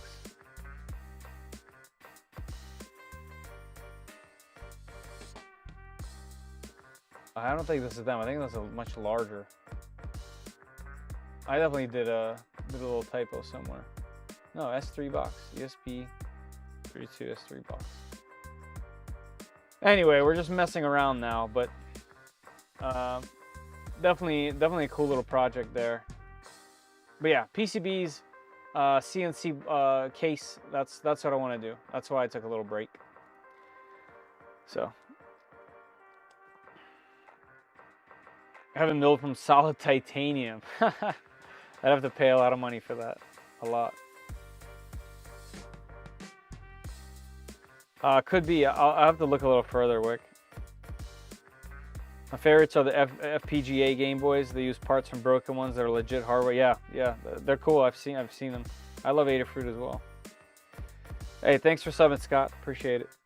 All right, everybody. I'm gonna call it here. I got a long day tomorrow. Long day ahead of me. Thank you, everybody, for being here. As always, I appreciate it. Congratulations, B. Cuddy, on everything. And I'll talk to you right after the stream before I go to bed here. But yeah, we got a lot done. I'm pretty excited about it. Screen is on, wiring is close. The whole hot end is on. It feels amazing. I love the design of this thing, the covers, all this stuff. The little app, this little door that opens to reveal the screws, how easy it is to unhook the hot end. Very nice. All this is very nice. The clip for this little thing, this latching mechanism, it's great. It's great to finally be able to experience this stuff. And I don't want to say this machine's underrated, because it probably is rated just fine. But I find it interesting that so many people talk down to this thing. It's actually really well built and looks and feels amazing. We'll see how it prints. From what I understand, blowhole. From what I understand, I got a demo of this thing at 3D Printopia. The overhangs are bar none better than anything else. From what I saw in person, I've never seen overhangs even possible. So I'm definitely excited to print that one test, and I know it's on there. So that's gonna be fun.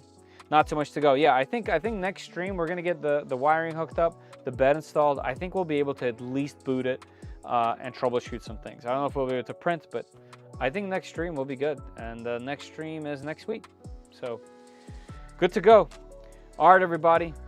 I think we're gonna call it. Thank you very much. Appreciate it, everybody. Check out 3D Print SOS if you guys are looking for a shirt or some swag or something, want to support the channel. Hit a like on the way out of here. It means a lot.